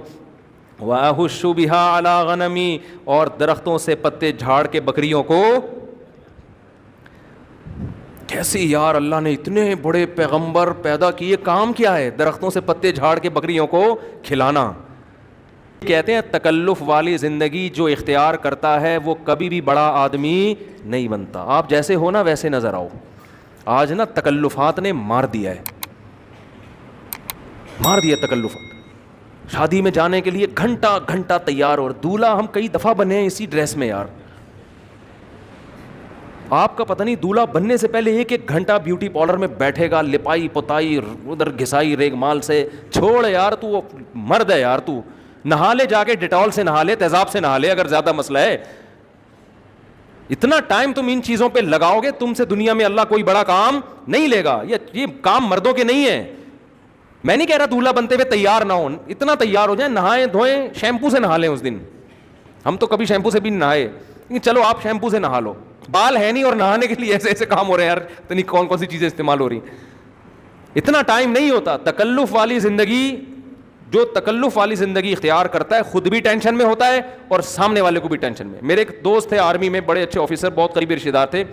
وہ کیا کرتے تھے, ان کا جو ملازم ہے نا, ان کے لیے جب سیلڈ لے کر آتا, 1 گھنٹے تک وہ سیلڈ کی ترتیب دینے میں لگ رہا ہوتا تھا. ادھر نیچے اس نے کیا رکھنا ہے, وہ نیچے جو ہے نا مولی یوں گول دائرے میں کاٹ کے, سیلڈ دیکھے ہوں گے نا آپ نے ہوٹلوں میں, پھر اس مولی کے اوپر گاجر کی ایک رو آئے گی, پھر اس کے اوپر یہ آئے گا, پھر گوبھی کے پتے. گھنٹہ لگ کے پوری ٹرے تیار ہوتی تھی.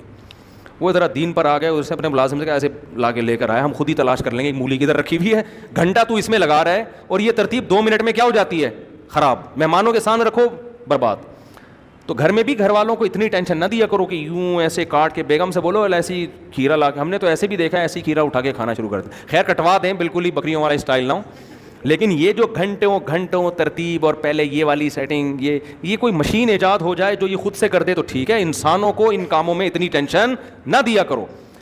تو تکلف جس کی زندگی میں ہو, تو کیسے یار اتنے بڑے پیغمبر کوہ طور پہ اللہ ہم کلام ہو رہا ہے, اور حضرت موسیٰ کو کیا پتا تھا کہ جو آخری کتاب نازل ہوگی سب سے زیادہ اللہ کس کا تذکرہ کرے گا, میرا تذکرہ کرے گا اس میں. اور کام کیا ہے, احش بہا علی غنمی, اے اللہ اپنی لاٹھی سے میں درختوں کے پتے جھاڑ کے کس کو کھلاتا ہوں, بکریوں کو کھلاتا ہوں. ولی فیہا معارب اخری, اور بہت سارے کام ہیں, تو اجازت دے تو پوری ڈیٹیل اور تفصیل سے بتاتا ہوں.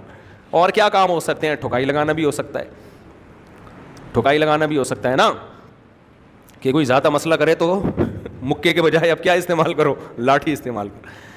تو اللہ تعالیٰ نے پھر موسیٰ علیہ السلام سے فرمایا القیہا یا موسیٰ، اے موسیٰ اس کو زمین پر ڈال دے. اللہ بتا نہیں رہے ہیں کہ کیا کروں گا میں اس کو، بس تو جو جیسے جیسے میں کہہ رہا ہوں ویسے ویسے کر دے. حضرت موسیٰ نے وہ لاٹھی زمین پہ ڈالی. فَأَلْقَاهَا فَإِذَا هِيَ حَيَّةٌ تَسْعَىٰ، تیز رفتار سانپ بن کے دوڑنے لگی. قرآن کہتا ہے وَلَمْ جَانٌ وَلَّا مُدْبِرًا، جب سانپ بن کے دوڑنے لگی ہے موسیٰ علیہ السلام پیٹ پھیر کے بھاگے، فرار ہوئے وہاں سے. دیکھا اتنا بڑا سانپ بھاگ رہا ہے، حضرت وہ ادھر کو جا رہا ہے، موسیٰ علیہ السلام دوسری سمت میں جا رہے ہیں. وَلَمْ يُعَقِّبْ، قرآن کہہ رہا ہے پیچھے مڑ کے بھی نہیں دیکھا. یا موسیٰ، پھر دوبارہ کوہ طور سے آواز آئی، اے موسیٰ اقبل، واپس پلٹ. واپس بھاگنے کی اجازت نہیں ہے، اقبل واپس پلٹ. ولا تخف، اور خوف نہ کر، یہ سانپ تجھے کاٹے گا نہیں. سنعیدها سیرتها الاولی، تو اس سانپ کو پکڑ لے، ہم اسے دوبارہ اس پرانی حالت پر لے آئیں گے. یہ اللہ نے پہلے پریکٹس اس لیے کروا لی کہ جب موسیٰ علیہ السلام فرعون کے دربار میں جا کے اگر لاٹھی پھینک کے سانپ بناتے تو اس بات کا خطرہ تھا فرعون بعد میں ایسا نہ ہو کہ حضرت موسیٰ ہی وہاں سے کیا ہو جاتے غائب ہے. بھائی فرعون کہتا بھائی یہ تو اپنے معجزے سے، یہی فرق ہے معجزے میں اور جادو میں. جادوگر اپنے جادو سے کبھی نہیں ڈرتا، اس کو پتا ہے میں نے شعبدہ دکھایا یہ. لیکن حضرت موسیٰ کا یہ جادو تھوڑی تھا، یہ تو حقیقت میں لاٹھی سانپ بن رہی تھی، تبھی خوف زدہ ہو رہے ہیں. جادوگر نہیں ڈرتا اپنے جادو سے، اس کو پتا ہے الو بنا رہا ہوں لوگوں کو میں. تو اسی طرح یاد رکھو جو لوگ بے تکلف ہو کے تقریر کرتے ہیں ان میں غلطیاں بھی ہوتی ہیں، اور جو کسی کی تقریروں کو پڑھ پڑھ کے سنا رہے ہوتے ہیں ان کا اپنا میسج نہیں ہوتا، کسی اور کا میسج نقل کر رہے ہوتے ہیں، ان کی زبان تقریروں میں نہیں لڑکھڑاتی ہے. سمجھتے ہو؟ نہیں سمجھے؟ اچھا خیر. تو قرآن کہتا ہے قرآن کہتا ہے لا تخف سنعیدها سیرتها الاولی، اے موسیٰ ہم اسے دوبارہ اسی پوزیشن پہ لوٹا دیں گے. میں کل انشاءاللہ سورہ طٰہٰ سے اس کی تفصیل بیان کروں گا، وہاں یہ واقعہ بہت دلچسپ انداز میں. آج یہیں اسی کو ہم کمپلیٹ کر دیتے ہیں مختصر. قرآن کہتا ہے اسلک یدک فی جیبک، اپنے ہاتھ کو اپنے گریبان میں ڈال. موسیٰ علیہ السلام نے ڈالا تو جب ہاتھ واپس نکالے تو سورج کی طرح چمک رہا تھا. اور اللہ نے کہا اے موسیٰ اب تو کرنا کیا ہے، تو نے اذهب الی فرعون، جانا کس کے پاس ہے؟ فرعون کے پاس. اتنا مشکل کام لگا دیا. فرعون وملئہ، اور اس کے جتنے سرکاری اہلکار ہیں نا ادھر جا کے ان کو دعوت دینی ہے. انہم کانوا قوما فاسقین، اس لیے کہ یہ برے لوگ ہیں. حضرت موسیٰ پریشان، قال رب انی قتلت منہم نفسا، اے اللہ میں تو مصر سے نکلا ہوں، ایک انسانی جان کا مجھ سے قتل ہو گیا تھا، تو میں تو چھپتا پھر رہا ہوں، میرے سے ایک انسانی جان کا قتل ہوا ہے، تو مجھے فرعون کے پاس بھیج رہا ہے. اخاف ان یقتلون، مجھے ڈر ہے وہ مجھے قتل کر دیں گے. واخی ہارون هو افصح منی لسانا، میرے بھائی ہارون کی زبان میں فصاحت ہے. فارسلہ معی ردءا، ایک جگہ آتا ہے کہ اس کو نبوت دے دے، ایک جگہ آتا ہے اس کو بھی میرے ساتھ. تو اس سے پتہ چلتا ہے حضرت موسیٰ نے شروع میں مطالبہ کیا تھا مجھے نبوت نہیں چاہیے، کس کو دے دے؟ ہارون کو بنا دے. جب اللہ نے یہ مطالبہ نہیں مانا پھر کہا کہ چل اے اللہ تو ان کو میرے ساتھ نبی بنا دے، میرا مددگار بنا دے. تو اللہ نے کیا فرمایا؟ اخی ہارون هو افصح منی لسانا، اس کی زبان مجھ سے زیادہ فصیح ہے. فارسلہ معی ردءا یصدق لی، میرا مددگار بنا کے بھیج دے، وہ میری تصدیق کرے گا. کوئی ایک تو ہو جو میرے ساتھ کھڑا ہوا ہو. اس سے یہ بھی پتہ، دو چیزیں پتہ چلتی ہیں اس آیت سے ہمیں. ایک، بولنا آنا یہ بہت بڑی نعمت ہے. بہت سے لوگوں کے پاس دلائل کے انبار ہوتے ہیں، علم کا خزانہ ہوتا ہے، لیکن اس کو ڈیلیور کرنا نہیں آتا. بجائے علم پھیلنے کے اور فتنہ پیدا ہو جاتا ہے معاشرے میں، اور الٹی باتیں ہوتے ہیں. آپ دیکھیں یوٹیوب پہ نظر آئیں گے، کتابوں میں ملیں گے آپ کو، لکھنا نہیں آتا لکھ رہے ہیں کتابیں. تو بولنا آنا جو ہے نا، بولنا آنا کہ آپ پیغام ڈیلیور کیسے کر رہے ہیں، اس کی بہت بڑی ویلیو ہے. اس لیے اپنے بچوں کو بولنا سکھاؤ، اسپیکنگ پاور ان کے اندر پیدا کرو، جبھی وہ بڑا کام کر سکتے ہیں. بچوں کو بولنا ہی نہیں سکھا رہے. اور کس میں بولے، کون سی زبان میں بولے؟ جو دنیا کی بڑی بڑی زبانیں ہیں وہ سکھاؤ ان کو. کہ میرا تجزیہ سن لو، میں پورے پاکستان گھوما پھرا ہوں، میں نے من حیث القوم کے پی کے میں جتنے بڑے بڑے علماء ہیں اتنے کہیں بھی نہیں دیکھے. کراچی میں پنجاب میں ہیں لیکن تعداد میں کم ہیں بڑے بڑے علماء یہاں بھی, تعداد میں کیا ہیں, کم. میں نے پشاور میں, سوات میں, مردان میں, کوہاٹ میں جو پٹھان علماء دیکھے ہیں نا, جن کی علمی استعداد بہت بڑی تعداد ہے ان کی, کیونکہ وہ تو بچپن سے دین کا علم حاصل کرتے کرتے فنون علوم میں ایسے آگے نکل جاتے ہیں. آپ کی سوچ ہوگی, میں نے بہت دیکھے ہیں, لیکن دنیا ان کو بولو نہیں جانتی. کیوں؟ بڑی زبانوں میں اپنا پیغام ڈیلیور نہیں کر رہے. وہ سمجھتے ہو, انگلش اور اردو. دیکھو حضرت مولانا طارق جمیل صاحب کو دنیا جانتی ہے, کیوں؟ بیان کس میں کرتے ہیں؟ اردو میں. اگر وہ اپنی زبان استعمال کرتے, سرائی کی زبان میں کرتے, تو صرف سرائی کی طبقہ ان کو جانتا, اردو بولنے والے ان کو بولو نہیں جانتے. اردو کا حجم زیادہ ہے نا, بہت بڑا, پورا ہندوستان بول رہا ہے, برما میں بہت زیادہ بولی جا رہی ہے, سری لنکا میں بھی سمجھی جا رہی ہے, نیپال میں بھی. پھر یہ اردو بولنے والے انڈیا اور پاکستانی پوری دنیا میں پھیلے ہوئے ہیں, اتنی بڑی تعداد میں. دبئی تو ایسا لگتا ہے کہ یہ انڈا موڑ ہے اگر تھوڑا سا اس کو ڈیولپ کر دیا جائے. کویت میں اردو بولنے والے, ہندی بھی اردو ہی ہے, اس کو الگ الگ نام دے دیا خامخواہ کا رسم الخط کی وجہ سے. تو کے پی کے میں بڑے بڑے علماء ہیں. میرے ہمارے جامعہ رشید کے ایک استاذ ہیں, میرے دوست بھی ہیں, ان کے سسر کے پی کے سے تعلق ہے, باجوڑ سے. باجوڑ کا, جس کو باجوڑ کہتے ہیں, اصل پروننسیشن یہ باجوڑ. اتنے بڑے عالم ہیں, انہوں نے وفاق المدارس کا پرچہ عربی میں کیا پورا. خیر یہ تو کوئی اتنی بڑی بات نہیں. بخاری کا پرچہ عربی میں اور شاعری میں, ہر سوال کا جواب کس میں؟ شعر کی صورت.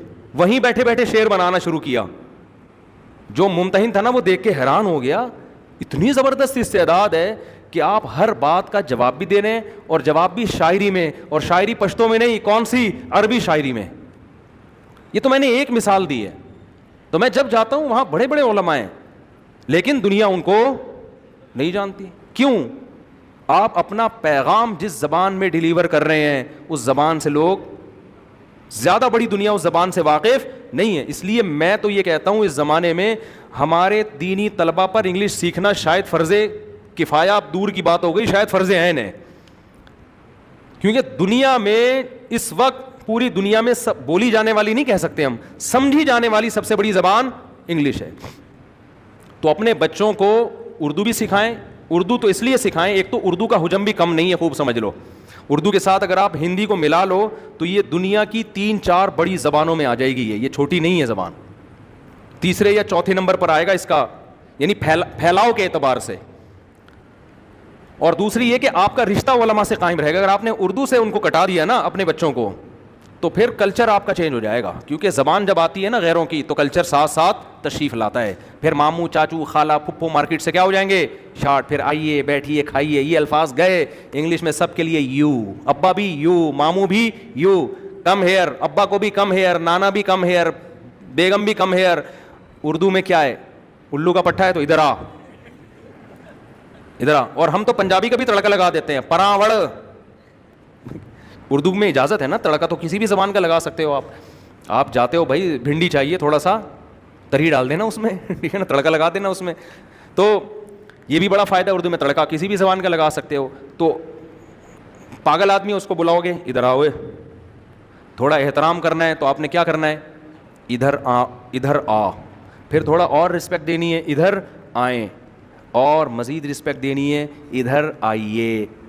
اور اگر اس میں ایسا تڑکا لگانا ہے کہ وہ بچے پھینک کے آ جائے آپ کے پاس, تو آئیے نا, آئیے نا, کھائیے نا, کھائیے نا, رکھے ہوتے ہیں نا پکوڑے, کھائیے نا.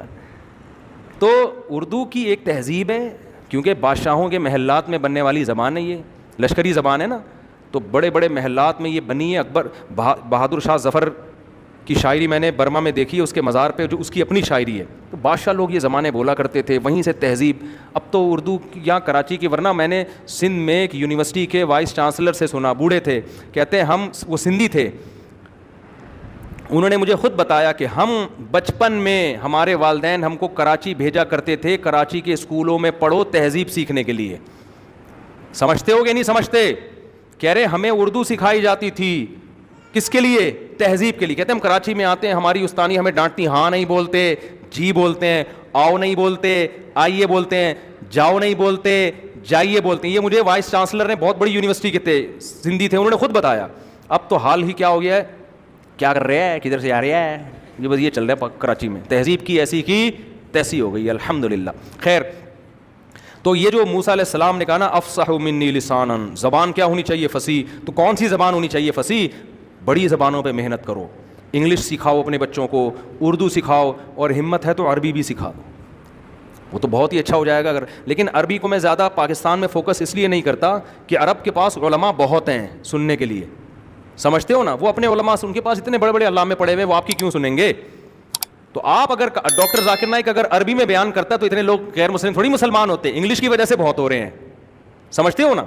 تو اس لیے میں فوکس کرتا ہوں کہ 3 زبانیں سیکھ لو, تو وہ تو عربی اتنی ضرور سیکھو جس میں قرآن و حدیث سمجھ میں آنے لگے. میں بولنے کی بات الگ ہوتی ہے, تو لیکن بولنے کی جہاں تک بات ہے تو یہ 2 زبانیں سیکھو, اس سے آپ اپنا پیغام دنیا تک پہنچا دو گے. اس کے بغیر آپ کوئی دنیا میں بڑا کام نہیں کر سکتے, مشکل ہو جائے گی آپ کے لیے. خیر, ہم جلدی سے اس کو کمپلیٹ کرتے ہیں, بس ایک آیت پڑھ کے پھر انشاءاللہ باقی کل. تو هو افصح منی لسانا, اے اللہ میرا بھائی ہارون مجھ سے زیادہ فصیح ہے, بولنا اس کو آتا ہے, پیغام میرا ہوگا, زبان کس کی ہوگی؟ ہارون کی زبان ہوگی. اور دوسرا کام وہ کیا کرے گا؟ یصدقنی, میری تصدیق کرے گا, کیونکہ مجھے پتہ ہے سب کہیں گے موسیٰ غلط ہے, ایک تو ہوگا جو میری حمایت کرے گا. یہ بھی حضرت موسیٰ علیہ السلام کی سادگی ہے, جو دل میں ہے وہ زبان پر. بعض لوگ کہتے ہیں ہمیں کسی کی حمایت کی ضرورت نہیں, ہم 1 مین شو ہیں, اکیلے ساری دنیا میری خلاف ہو جائے مجھے کوئی پرواہ نہیں ہے. ڈائلاگ کی حد تک بہت اچھی بات ہے, لیکن آپ کی پالیسیاں ایسی ہونی چاہیے کہ آپ دشمنیاں کم سے کم پالیں, سمجھتے ہو. ہاں, اس کا یہ مطلب نہیں ہے کہ باطل میں لوگوں کو ساتھ ملانا شروع کر دیں. اگر ہارون علیہ السلام حضرت موسیٰ کا ساتھ نہیں دیتے تو موسیٰ علیہ السلام اکیلے یہ جنگ لڑتے, لیکن کوشش کیا کی ہے کہ بھائی جتنے لوگوں کو ساتھ ملا سکتے ہو ملاؤ. اور اس سے بھی پتہ چلتا ہے کہ یہ جو لوگ پازیٹیو اور نیگیٹو کمنٹس کر رہے ہوتے ہیں نا, یہ فضول لغو نہیں ہوتے. اگر کوئی اچھی بات پہ آپ کسی کو اپریشیٹ کریں گے, اس کو خوشی ہوگی, حوصلہ ملے گا.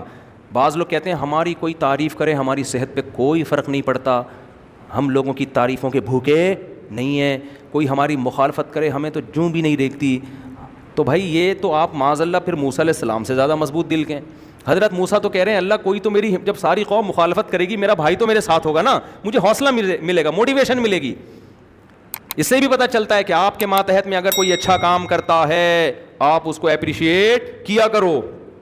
ماں باپ بعض دفعہ اپنی اولاد کو باغی بنا دیتے ہیں, ہر وقت ٹوکتے رہتے ہیں, تو نے ایسا کیا, تو اس دن چرسی کے ساتھ بیٹھا ہوا تھا, تو اس دن یہ کر رہا تھا, ساری نیگیٹو باتوں میں اس کو ٹاؤنٹ کرتے رہیں گے. بھائی جہاں نیگیٹو باتوں میں اس کو ملامت کرتے ہو, اچھی باتوں میں اس کو اپریشیٹ بھی بولو کیا کرو, اس کو تعریف کیا کرو. یار بیٹا ماشاءاللہ یہ کام تو نے بڑا خاندانی کیا, یہ میرا بیٹا ایسا ہو ہی نہیں سکتا, میری بچی تو ایسا کر ہی نہیں سکتی. اس سے بڑا حوصلہ ملتا ہے اولادوں کو. آپ کے ماتحت لوگ ہیں, ملازم ہیں, ان کو اپریشیٹ کرو. ایک بات کر کے بس بیان ختم کرتا ہوں, باقی اسباق ہے نا ان واقعات میں, کہ ہمارے ایک دوست تھے, انہوں نے سچی مچی کی چوری کی. اپنا بچپن کا واقعہ بتا رہے ہیں. سچی مچی میں کیا کی انہوں نے, چوری نہیں کی, کسی کو چھیڑا, اللہ تعالیٰ معاف فرمائے. بچپن میں اتنے بھی چھوٹے نہیں تھے, یعنی ٹین ایجز جو ہوتے ہیں, کسی کو کیا کیا انہوں نے, لڑکی کو چھیڑا. لڑکی کی اماں گھر آ گئیں اس کی اماں سے لڑنے کہ تیرے بیٹے نے میری بچی کو چھیڑا ہے. یہ مجھے خود بڑے ہو کر اپنا واقعہ سنا رہے ہیں کہ بچپن میں میرے ساتھ ایسا ہوا. کہہ رہے میری ماں نے اس کو بولا, اس کی ماں سے بولا میرا بیٹا دنیا کا ہر جرم کر سکتا ہے, کسی کی بہن بیٹی کو چھیڑ نہیں سکتا. کہہ رہے حالانکہ ہم چھیڑ کے بیٹھے ہوئے تھے. کہہ رہے یار میری ماں نے جب میرے بارے میں یہ تبصرہ کیا نا کہ بھائی سب کچھ ہو سکتا ہے, میرا بیٹا اتنا غیر اخلاقی نہیں ہو سکتا کہ کسی لڑکی کو جا کے چھیڑے. بہن کوئی اور شکایت کرنی ہے, گھنٹی بجا کے بھاگا, صحیح ہے نا, گدی اسٹاپ کھیل رہا تھا, کسی کی گدی پہ لگا دیا اس نے, بنٹے کھیلتا ہوا پکڑا گیا, بیمانٹی کی بنٹوں میں اس نے, ہم بے ایمانی کو بیمانٹی بولتے تھے. تو لیکن کسی لڑکی کو چھیڑ دے, اتنی غیر اخلاقی گھٹیا حرکت, یہ ہمارا بچہ نہیں کر سکتا. وہ کہہ رہے ہم گھننے بنے ہوئے نا ماں کی ہاں میں ہاں ملا رہے ہیں. یار ماں, وہاں تو نہیں کہہ سکتے تھے نا اماں آپ غلط کہہ رہی ہیں, میں نے چھیڑا ہے. لیکن کہہ رہا ہے مجھے ایسا حوصلہ ملا, میں نے کہا یار میری ماں میرے بارے میں یہ سمجھ رہی ہے اور میں کیا کیا حرکتیں کر رہا ہوں. تو اس سے بچوں کو حوصلہ ملتا ہے, بچے اس برائی کی طرف, انسان کا بچہ ہوگا تو نہیں جائے گا. تو تربیت میں نا اعتدال ضروری ہے, نہ بہت سختی کرو اور نہ بہت نرمی کرو, بیلنس کے ساتھ چلو. اللہ تعالیٰ سمجھنے کے عمل کی توفیق عطا فرمائے.